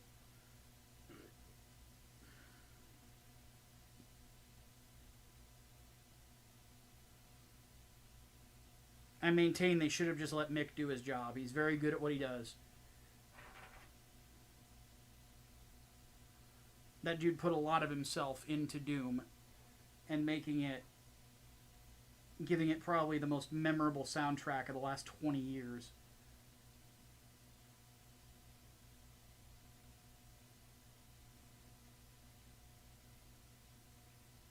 I actually am of the belief that if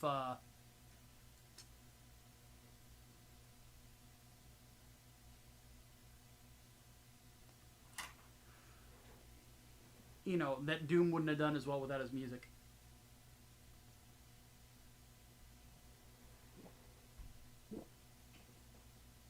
His IDKFA album is now official Doom OST. Really? Does that include some of the stuff that he did for the Brutal Doom mod?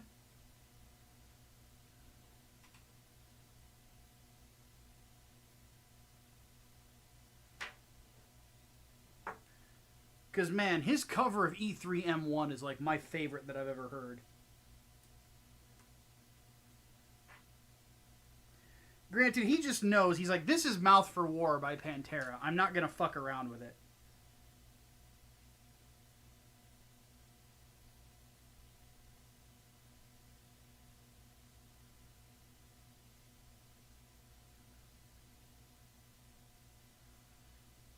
And the more I listen to both Holschultz and Gordon's soundtracks, I am convinced that they're the two best composers out there these days. Like, he's really, really good. They should invite Mick to do some Warhammer combat music. That would be kind of cool. Though I think at least I know for Space Marine, they're sticking with, like, the big orchestral shit. But, like, if or when they do a sequel to Bolt Gun, I think they should get Mick to do it. Speaking of which, I need to finish Bolt Gun. I have not done that.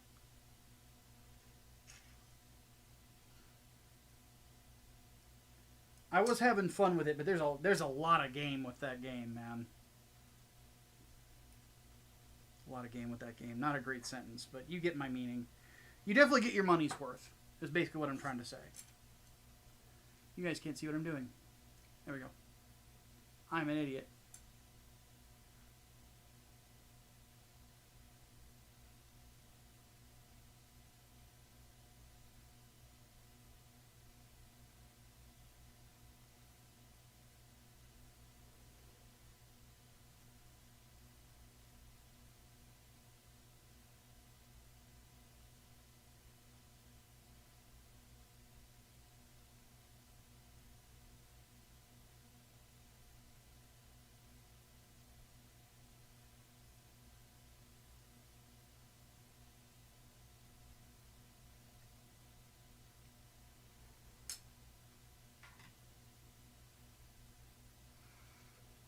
Ugh. Bolt Gun was fun. I only played it on Switch. Yeah, I've got the PC version. It's really good. I mean, granted, in some ways, it almost kind of feels like a... well, no, I can't say it's like a Doom Total Conversion mod. It's not. It doesn't play like Doom. It plays more like Quake.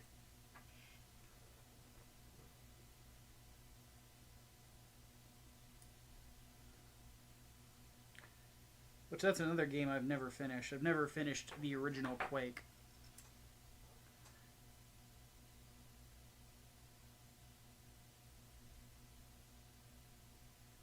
I have played through Quake 2, and I played through Quake 4. So, like, the Strogg saga.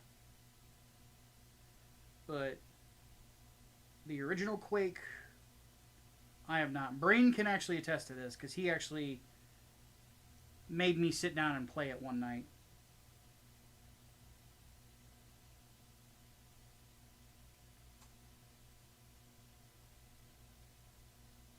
Which I'm glad he did, because I really had a lot of fun with it.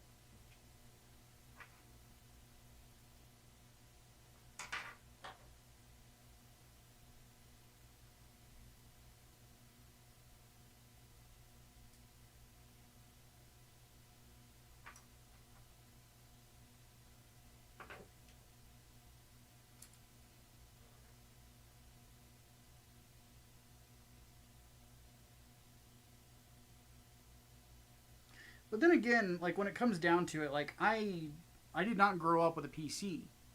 You know, my family was like, we were...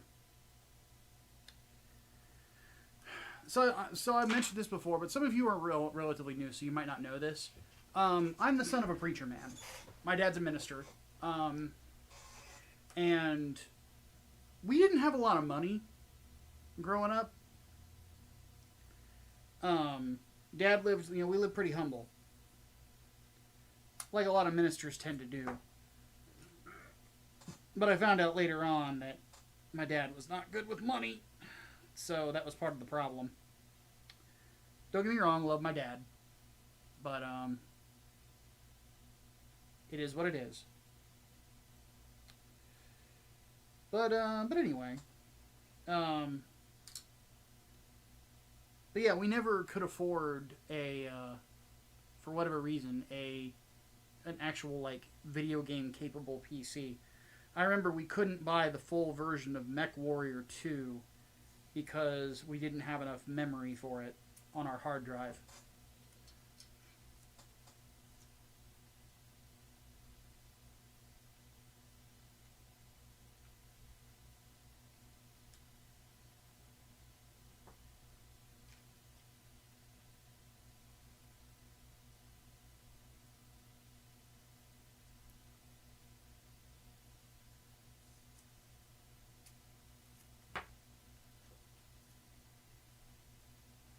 Thoughts on absolute Batman, Superman, and Wonder Woman?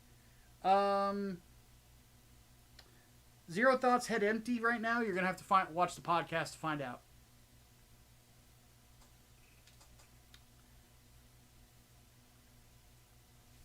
Because that's when we're gonna talk about him.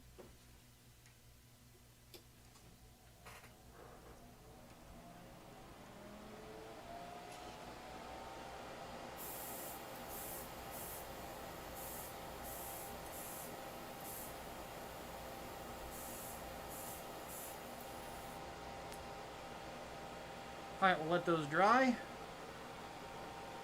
And we'll see how they turned out.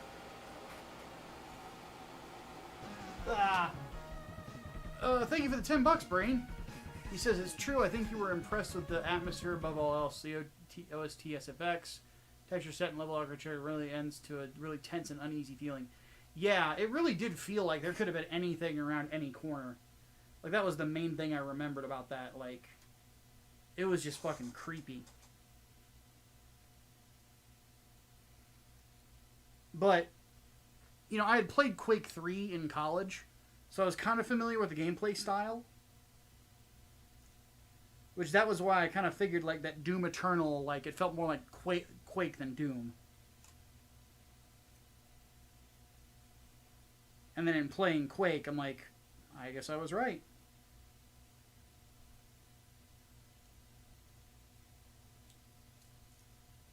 Whereas Doom 2016 feels more like your traditional Doom game. Though Eternal is the better title. Eternal is just a lot more fun to play.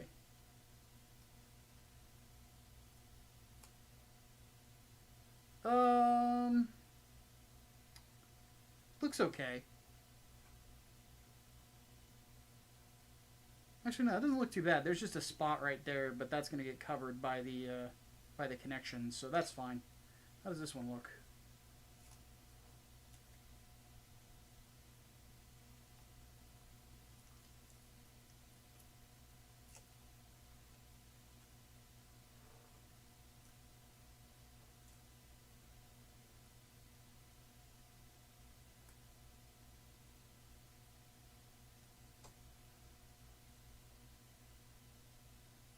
Could you imagine anyone doing a Punisher game nowadays? I don't know. I don't know how they would want to do it.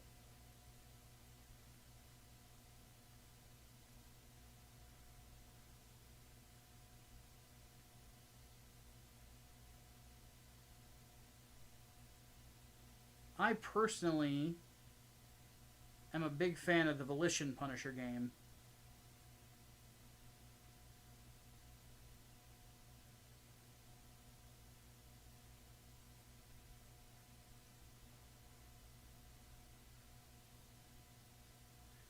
And I think that that would be kind of the style I would go with.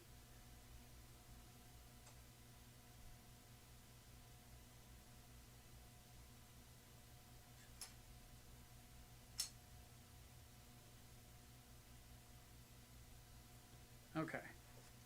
So to do this next part, I want to get this out of the way to just basically do the test.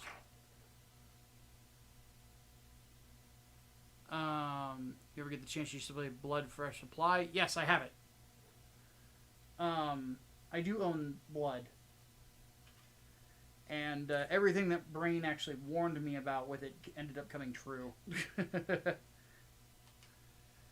Because, God, those hit scanning fuckers with the Tommy guns, man. Ooh, not a fan. Not a fan.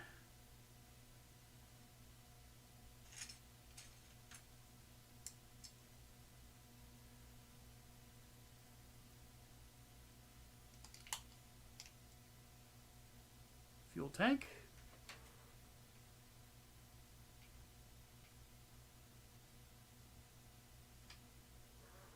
And then we put the cap on it.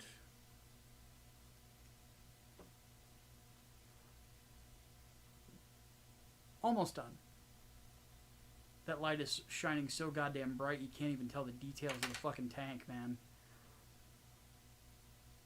There, if I put my hand over it, you can kind of see it. So what we're going to do is we're actually going to... This is my trick for racing lines. For racing stripes, rather. So what I'm going to do... So notice I've got this laid flat.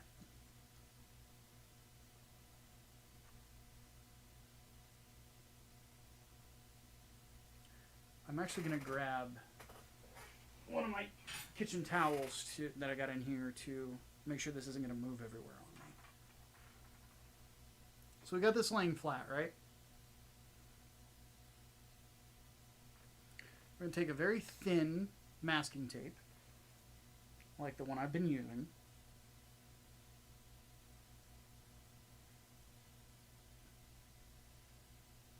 And we're going to find where I cut it because I accidentally hit it flat again.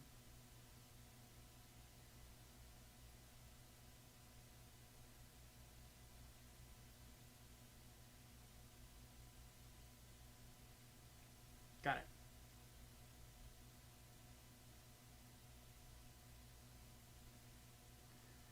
So what we're going to do, I'm going to set this in the middle here, like that. And we're just going to rotate this around.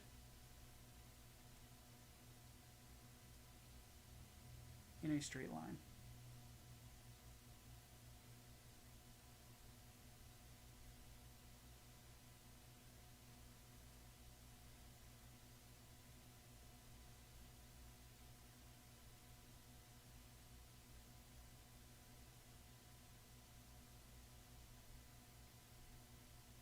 See? So now we're going to go ahead and snip it.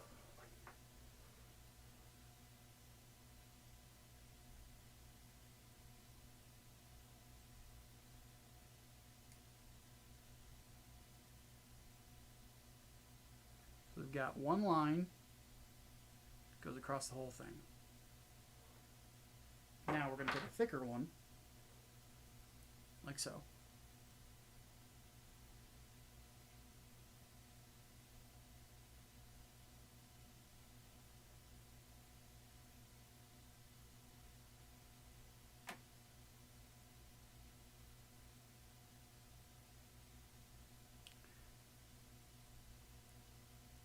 So now we're going to take the thick one.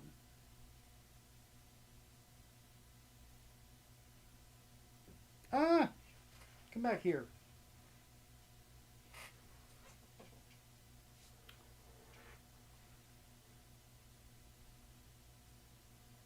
We're going to place this alongside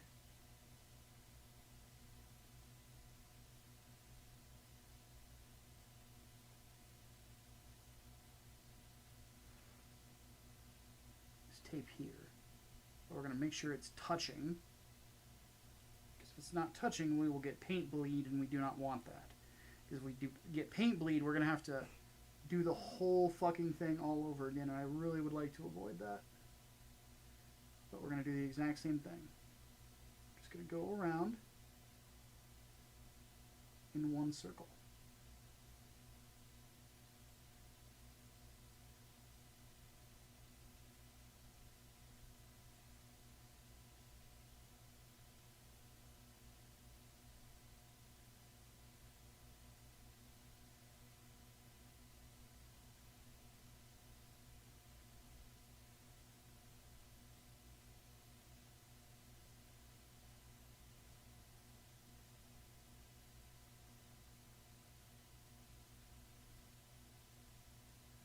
Didn't quite get it, so I'm making some adjustments.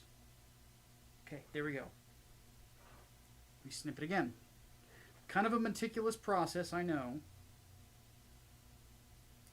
But the results are worth it. Because now we're going to do the same thing here.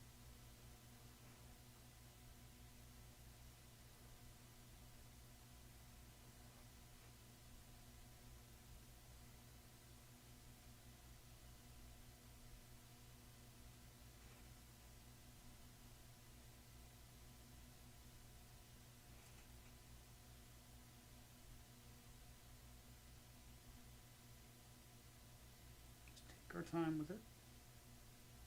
Make sure it's nice and lined up. No reason to go fast. Because it's not about speed. It's about accuracy.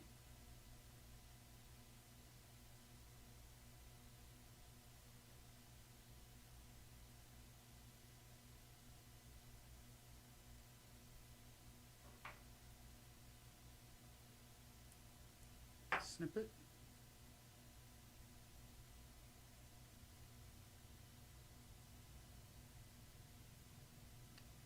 And there we go.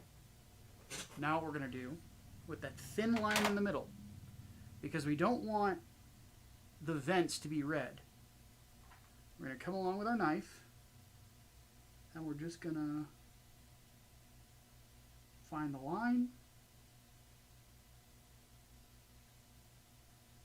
and cut.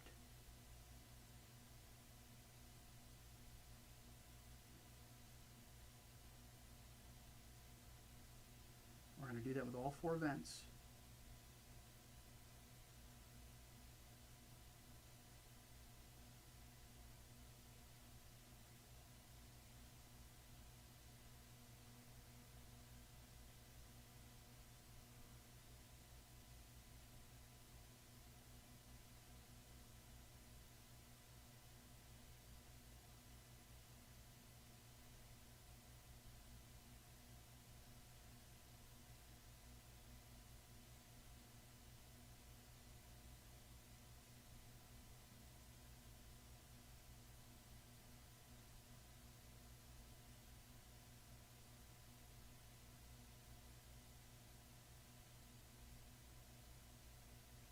One thing I'll advise, sometimes you'll notice that whenever you start cutting into it, the tape will bend.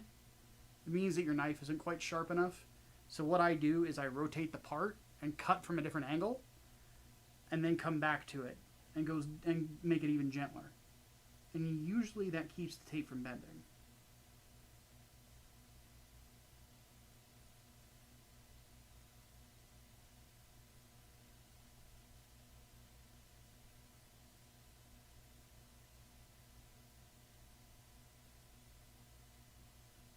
Okay.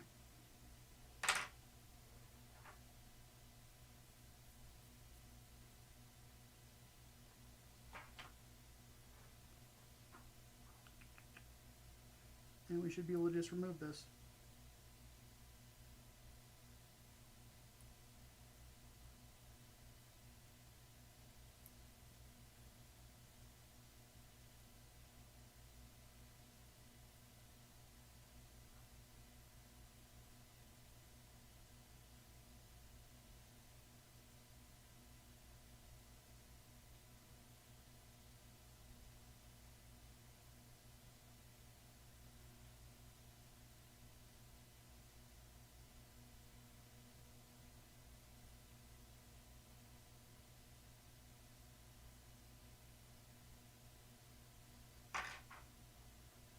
This one needs a little bit more trimming.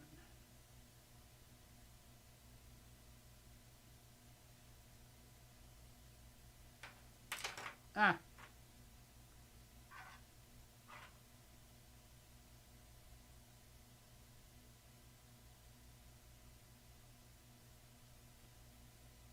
See? Nice little bald spot.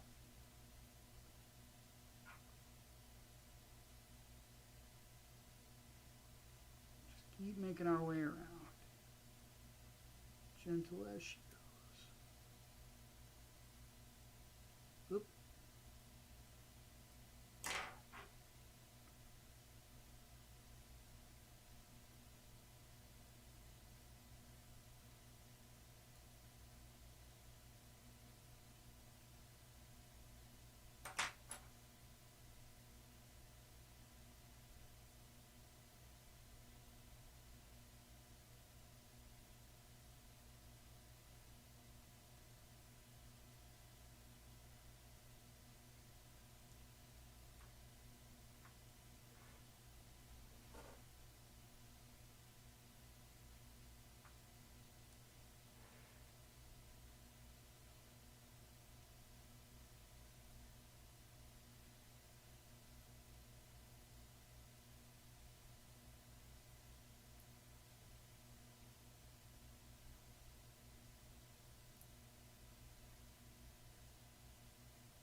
Oh no.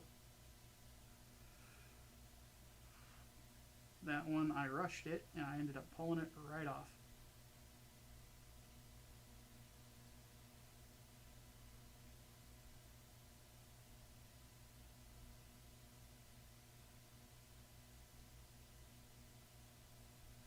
Learn from my mistakes. Do not rush things. It is never worth it.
Shit.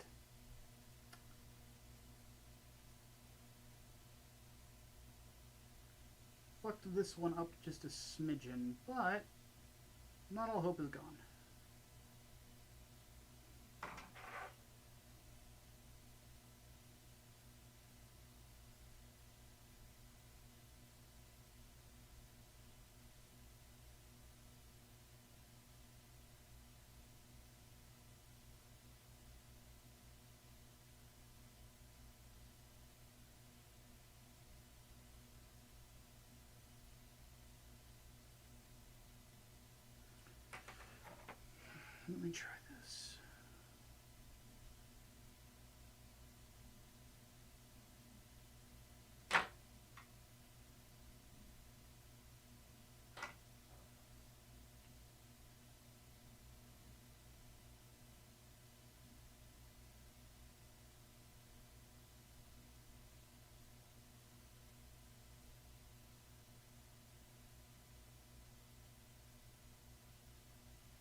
Okay.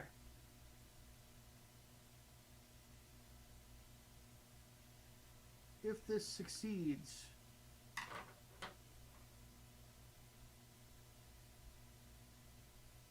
I will be a happy camper. If this does not succeed, I might call it for the night, and then we'll do the other one of the weapons next time. Or I just won't do the racing strike. Oh my gosh. See what I mean? Like, this shit takes forever.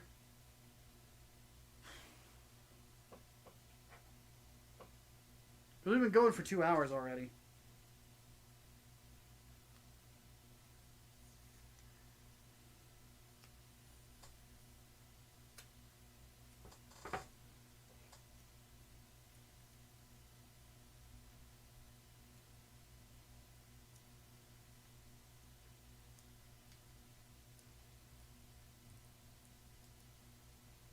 But this is the level of detail that I take whenever I make my gunpla.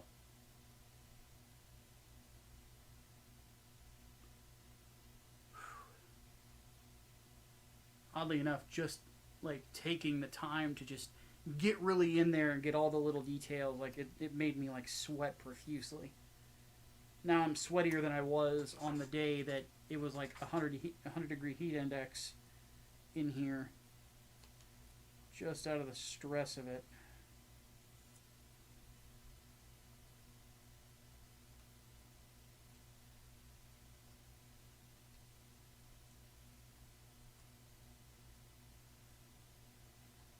I'll tape this up just a little bit more to keep any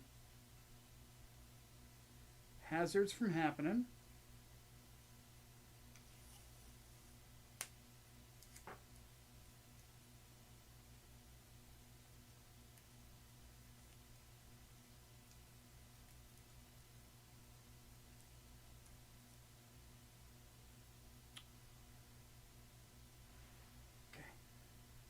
Almost like a surgical gown, but for gunpla.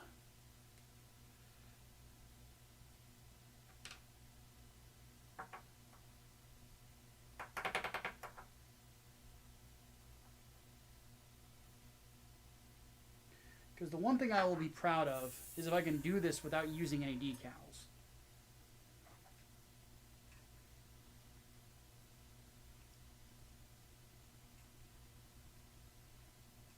Because that was like one of my bigger flexes with some other kits I've done, is like I didn't use a single decal on this. All of this was just paint.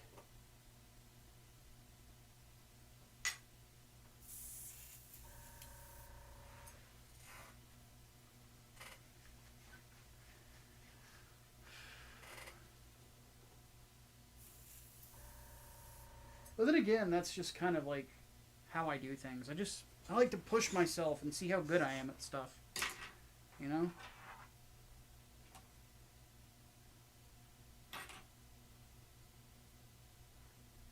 Alright, guys. Everybody in chat, cross your fingers for me.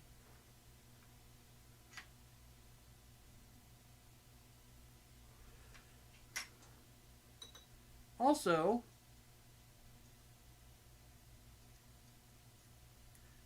Brain, are you able to put up a poll in YouTube chats?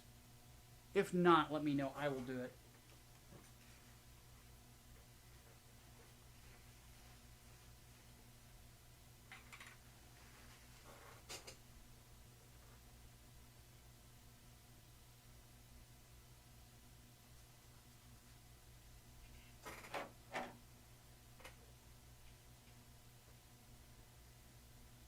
He is not. Shit.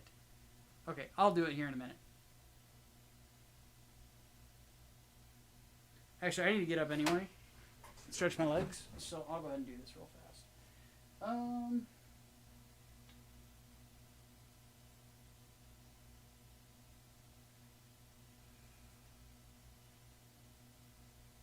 think it'll let me do it. Won't let me do it either. Oh, here we go. Start a poll. Okay. Question. What do after Nightingale?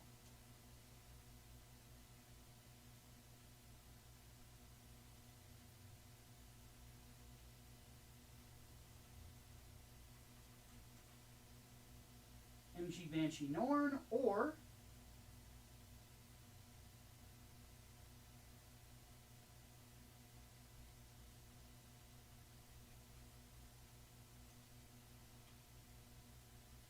custom hanger.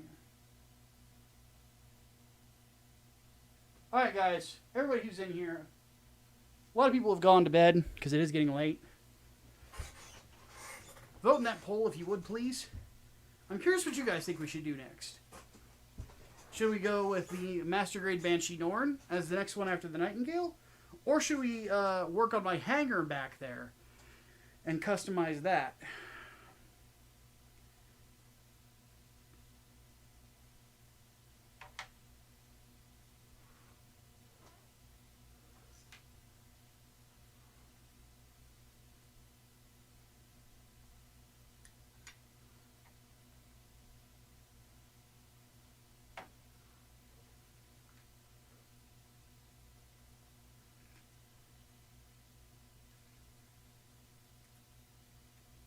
Remember, vote now or forever hold your peace.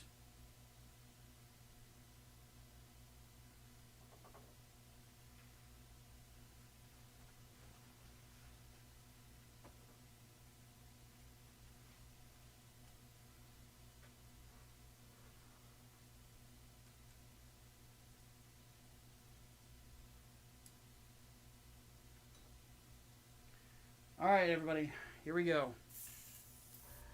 Let's give this a shot.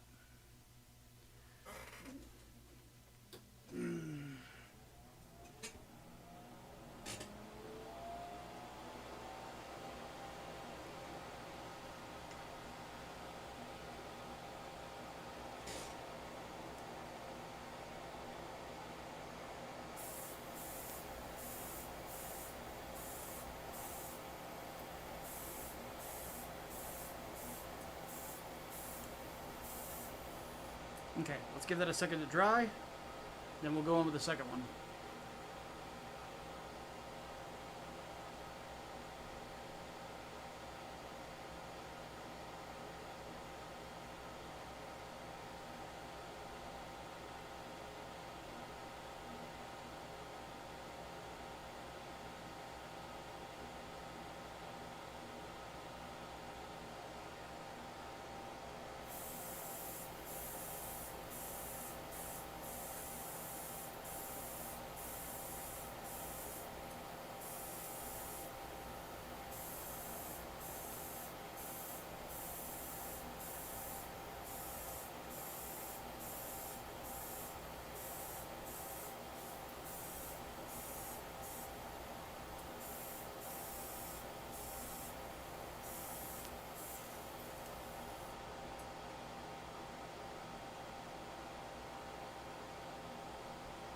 Okay.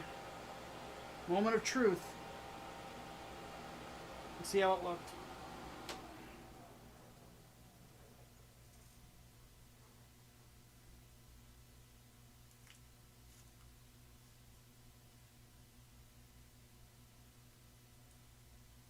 It already got fucked up, I can tell, because I bumped it accidentally.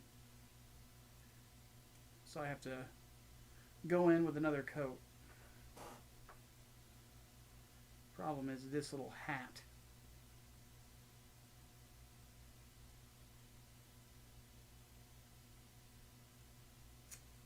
Fuck out of here.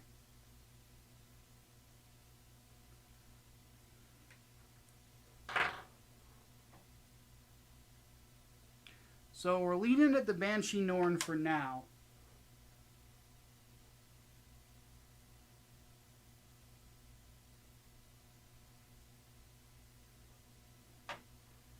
That tells me what my next Gunpla investment is going to have to be after the Nightingale. Is I'm going to have to buy a bunch of LEDs.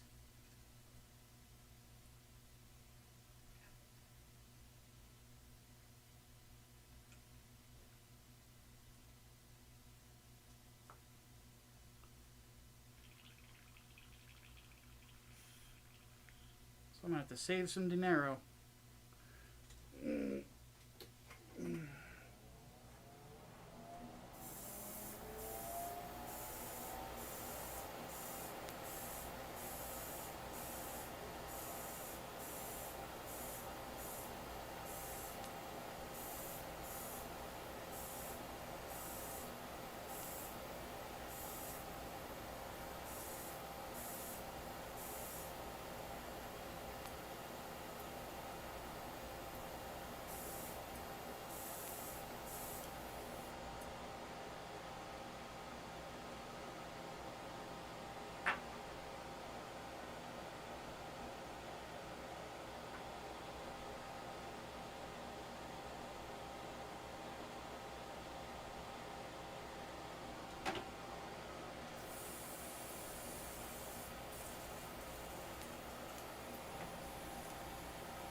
Alright. Now, let's take the tape off and see if it came out decent.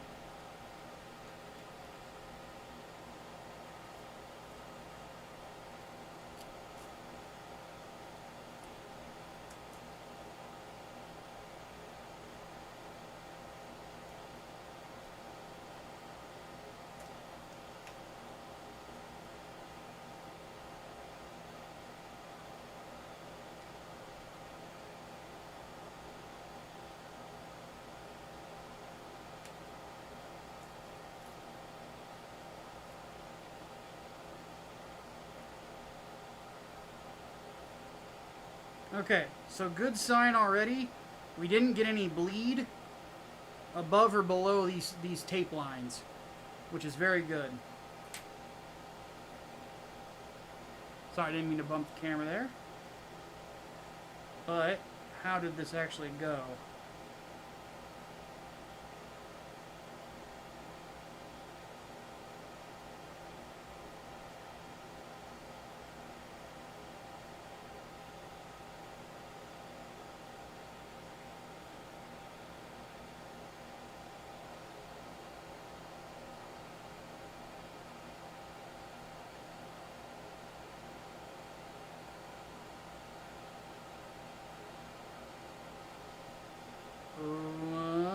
Looking pretty good. Oh, no!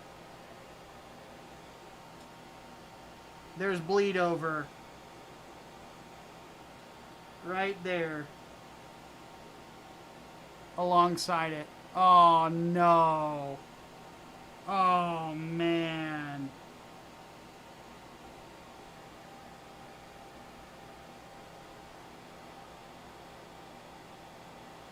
That sucks.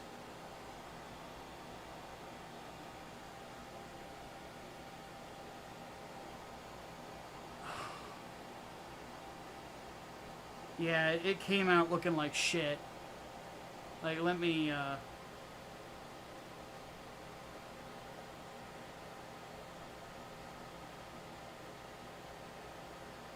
you can see where it gets messy right there.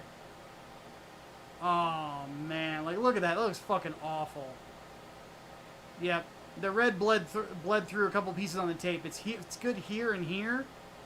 When you flip to the other side, it looks awful. Looks like smeared lipstick. Ah, fuck.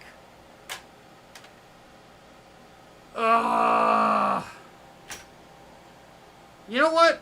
Fuck the racing stripes. I don't fucking need them. Fucking fuck. God, that's... that pisses me off. Well, we're gonna call it there. That made me mad. Oh.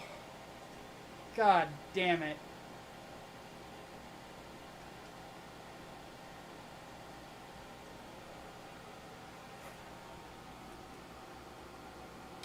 Oh.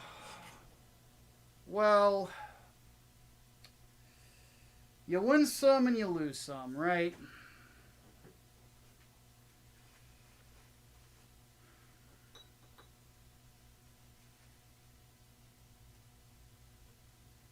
So we took the L. We're taking the L on the fuel tank. Set that over there. I will repaint it later. Let's at least take the W on how good the rest of the Sinanju is looking, shall we? So give me just a second.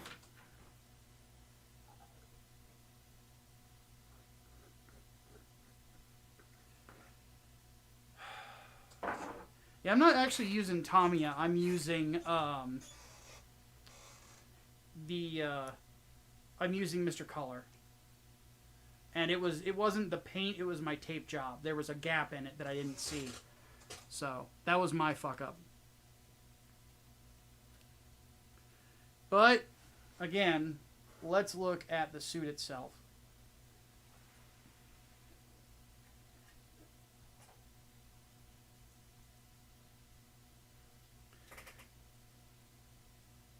The suit itself looks really good. I'm going to pull this forward.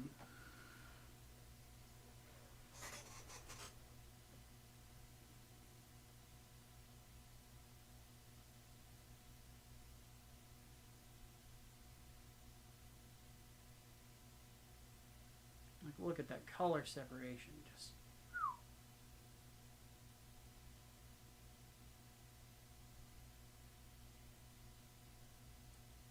so not a huge deal.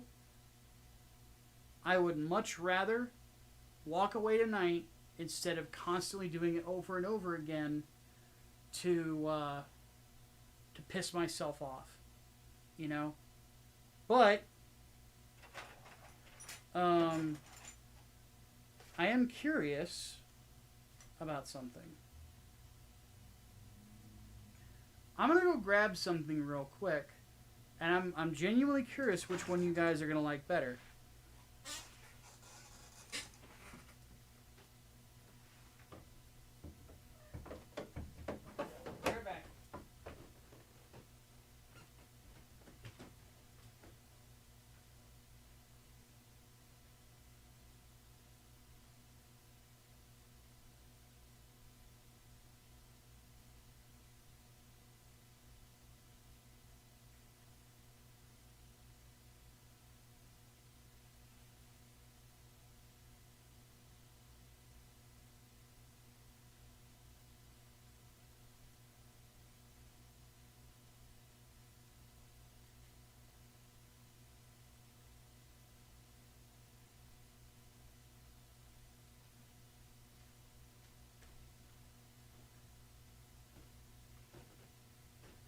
Okay.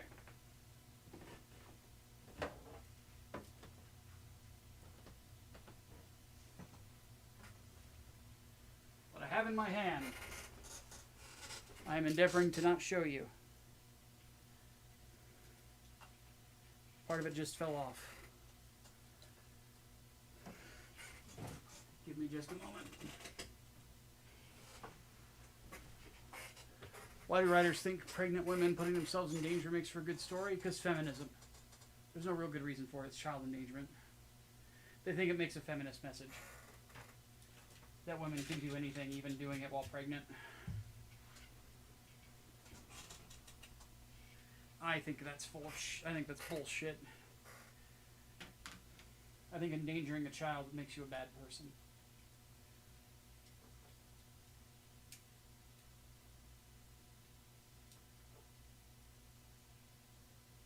So what I have here is what I call the jewel of my collection. I do not move him very much because it is a little testy.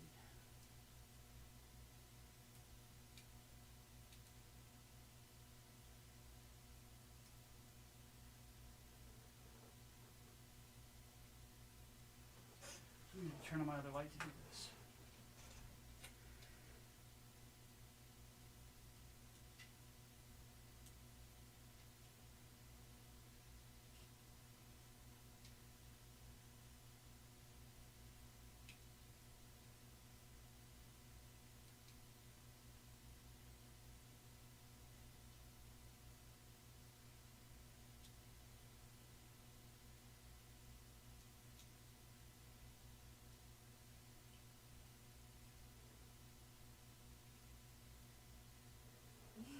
No.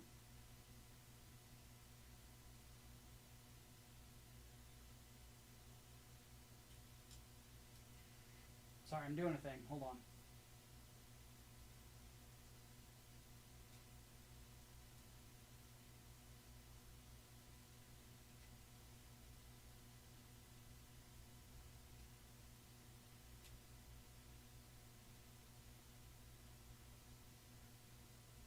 Okay. So to introduce this particular mobile suit,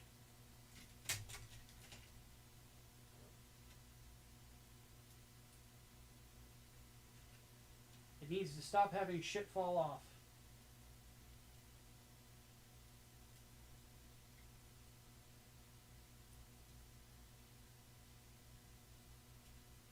So the downside to it is it's kind of a hand grenade.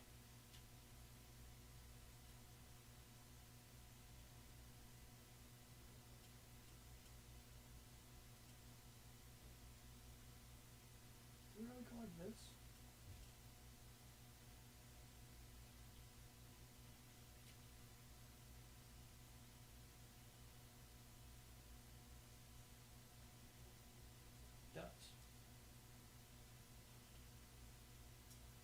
Okay. Anyway. People have already asked me about the Master Grade Vidar. I can't wait to build it. But we're going to do a comparison here of two mobile suits. So we have the Sinanju, right? Well, there's another kit that I've done that needs comparison to, but it needs intro music. You guys ready?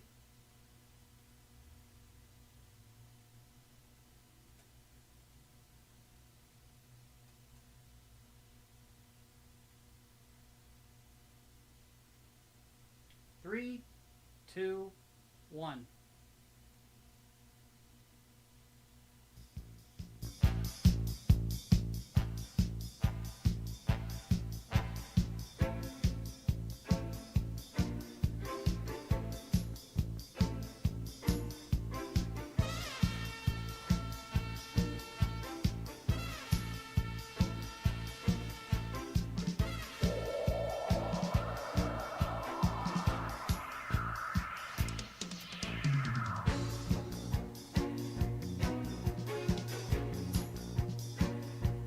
Ladies and gentlemen, the pinnacle of my collection. The Master Grade 1/100 OVA Ver.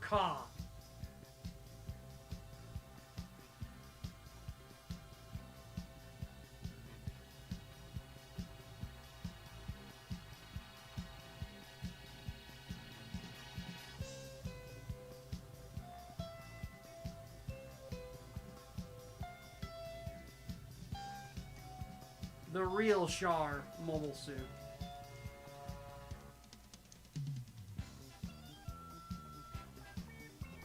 This gives you an idea of how much bigger the Sazabi is than the Sinanju.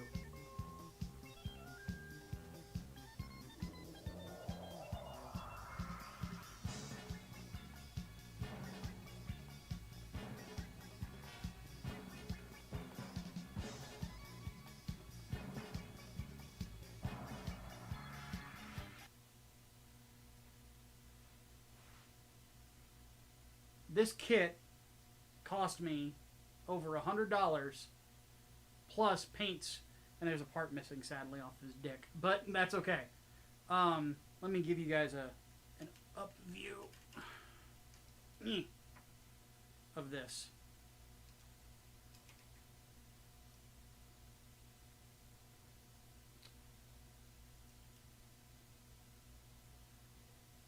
Beam shotgun, shield with a beam axe hidden inside of it.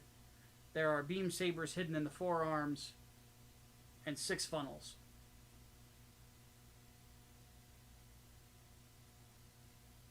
It is candy painted, as you can see, with several different shades of red. Completely candy painted, except for the interiors, which are just done with metallics.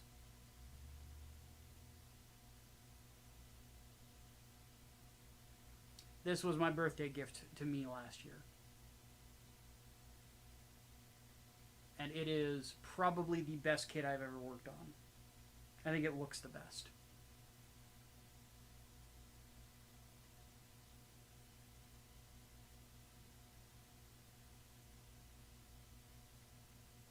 On top of that, the decals on this, these here, are gold holographics. So you have the S01, you have the Neo Zeon symbol on the chest. Actually, I think that one, is that Char's crest? No, it is not. It's the Neo Zeon symbol. On the hip armor here, you can't see it because of the reflection. There you go. Now you can see it. You can't see it completely in detail, but it says CD on it for Casval Daikun.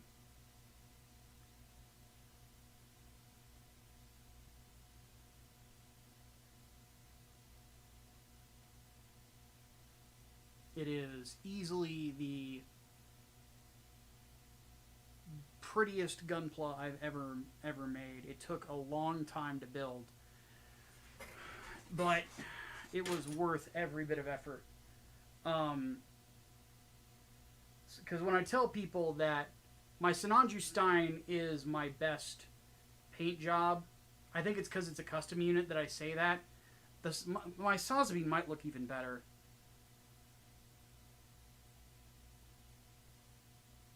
Is the other one behind him like his sibling? Basically, this is one generation. Think of it like cars. This is like a car from the 1990s. This is like a car from the 2000s. It's the best way to look at it. If this one had never been developed, this one would have never existed. Because for as bit, like, the Sotheby here is huge. It's got thrusters here on the arms, 3 there. It's got a bunch under the skirts. I don't want to lift it up because I don't want anything falling apart. But it's got a bunch under the skirting here on the legs, like the Gelgoog does. It also has thrusters on the back.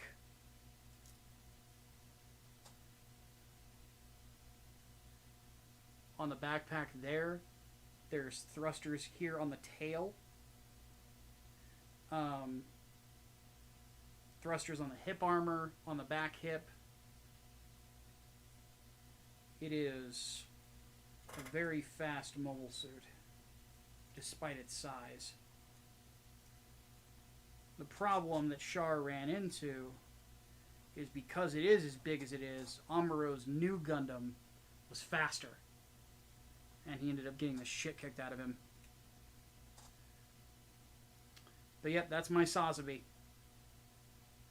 All this is painted, even the green here, even the search eye. I even broke down the funnels by their individual pieces to paint them, and then painted the inner part of the funnel racks. Just ripped part of it off. The problem is that this suit is admittedly a bit of a hand grenade.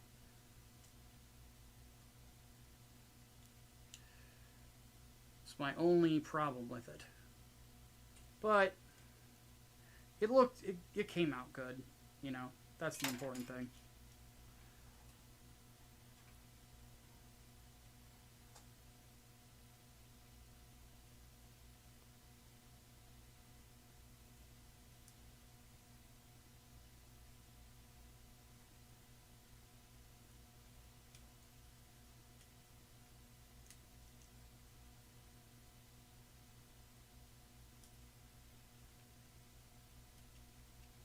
I'm not seeing where that needs to snap in.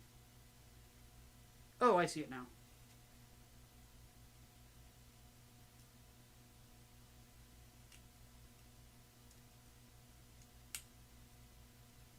There we go. So yeah, it is a little bit of a hand grenade, but still totally worth it.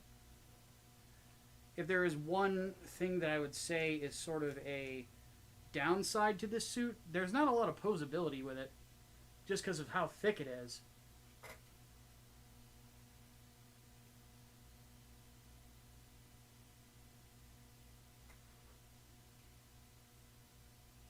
Have a good night, Leo. But yeah, let's get a size comparison, like a really good one between these two. I'm just going to put the Sinanju right next to it. So, Sotheby, big boy, monster mobile suit, pride of my collection.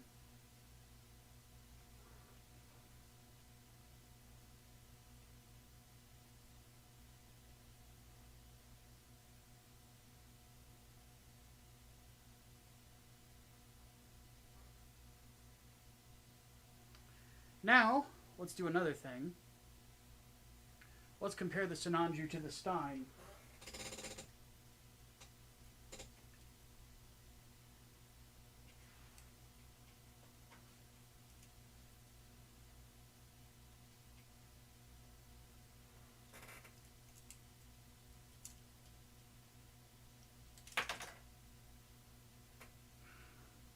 Another hand grenade kit.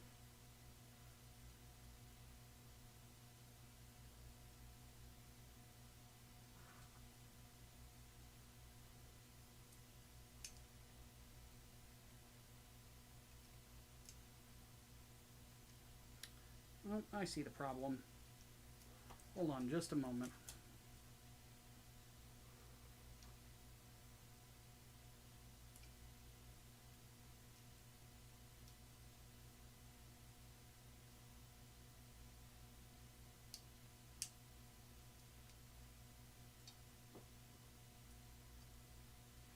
A couple parts of it got knocked loose.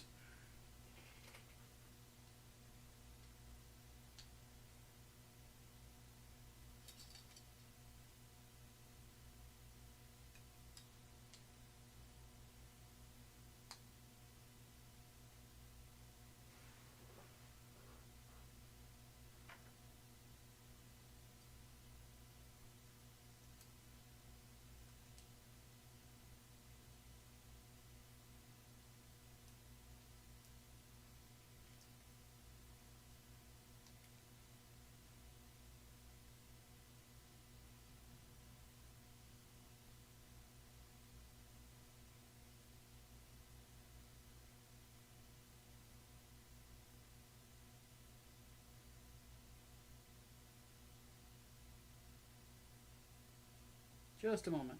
Sorry, guys. This suit is like my baby, so I'm trying to make sure that it's not like all jacked up.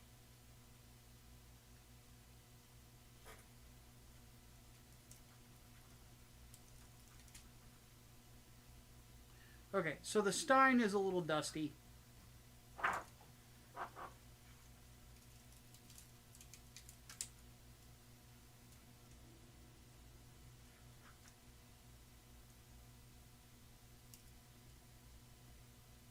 But he's still a good-looking boy.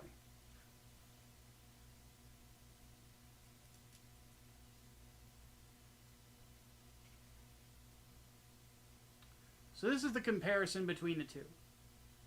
So basically, this is what the Sinanju was intended to look like when it was first created.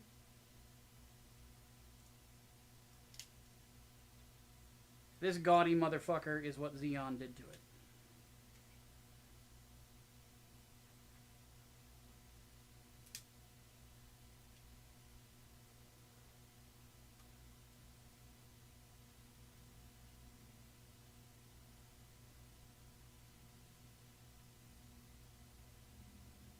So they look like brothers, right?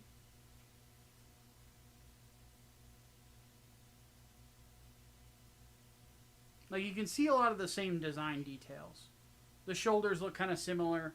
They both have these ventilation ports right here that come off the arm. But basically just what Xeon did with it was they added more thrusters to it to make it faster. The difference between the two is that the this one right here, the new the Sinanju Stein has similar hidden weaponry. Both of them have beam sabers hidden in the forearms. The Stein, believe it or not, has a better rifle. This thing right here is an anti-ship rifle. It is the same rifle that the new Gundam heavy weapons system uses. It's much more powerful than what the Sinanju uses. On top of that, instead of having another melee weapon within the shield, it has another gun instead. So if he can't hit you from one side, he can just move his shield and hit you from the other. Because it doesn't really need all the extra weaponry. For melee combat, it only just needs its beam sabers. So, I personally, like, the reason that I like the Stein as much as I do and why it's my official suit is because of how simple it is and how straightforward it is. Let me dust him off real quick. You know, he's a very straightforward, powerful boy that, in my opinion, has such a great streamlined design.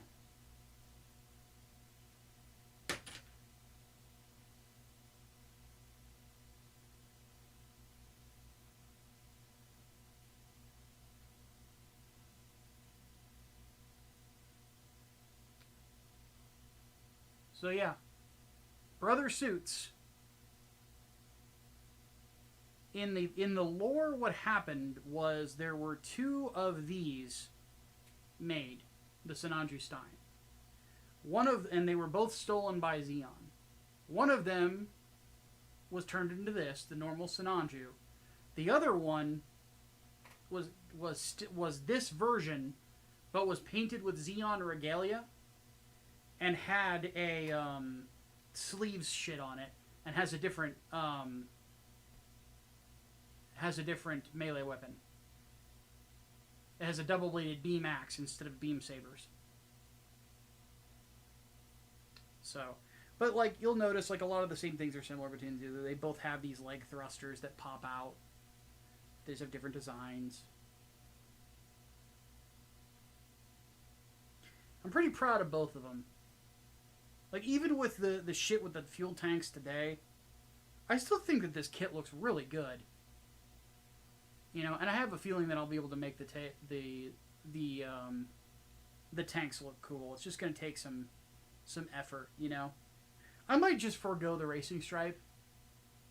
You know, I don't think it's necessary. So, oh fuck, my bad, Ray. Or Ray, I'm sorry that happened to you, dude. Karens are never any fun. But gut through it, dude. You'll get out. By the time tomorrow comes around, you'll feel a lot better.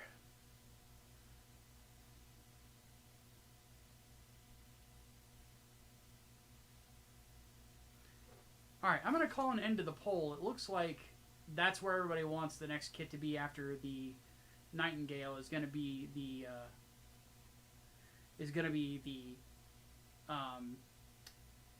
Banshee Norn.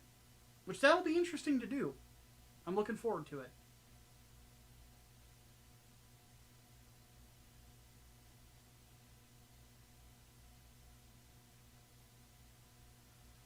But yeah, I have to say, man, Unicorn era mobile suit design might be some of the best.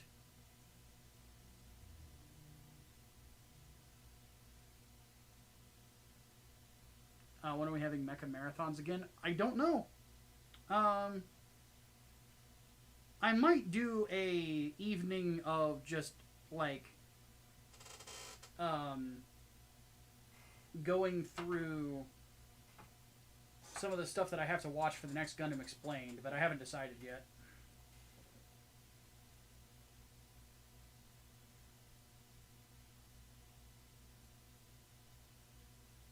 Man. I love how these turn out, dude. They just look so fucking cool.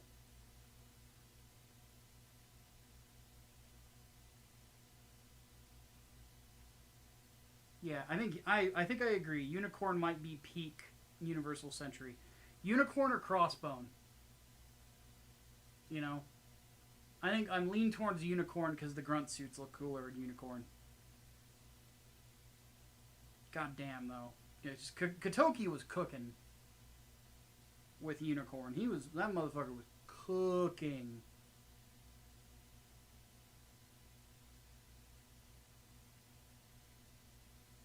Alright, guys. We're going to call it. I'm going to send you over to Lolly. Because I am going to take a break for the rest of the evening.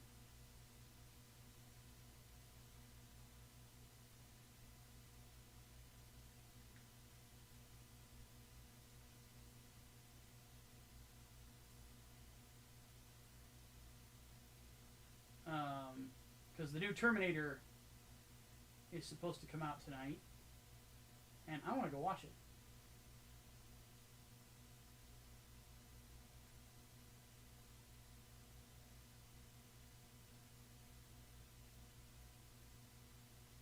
So, go say hi to Lolly for me.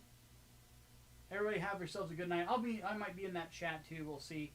But next time we will be working on the Sinanju's weapons. I'm going to do the fuel tanks off stream.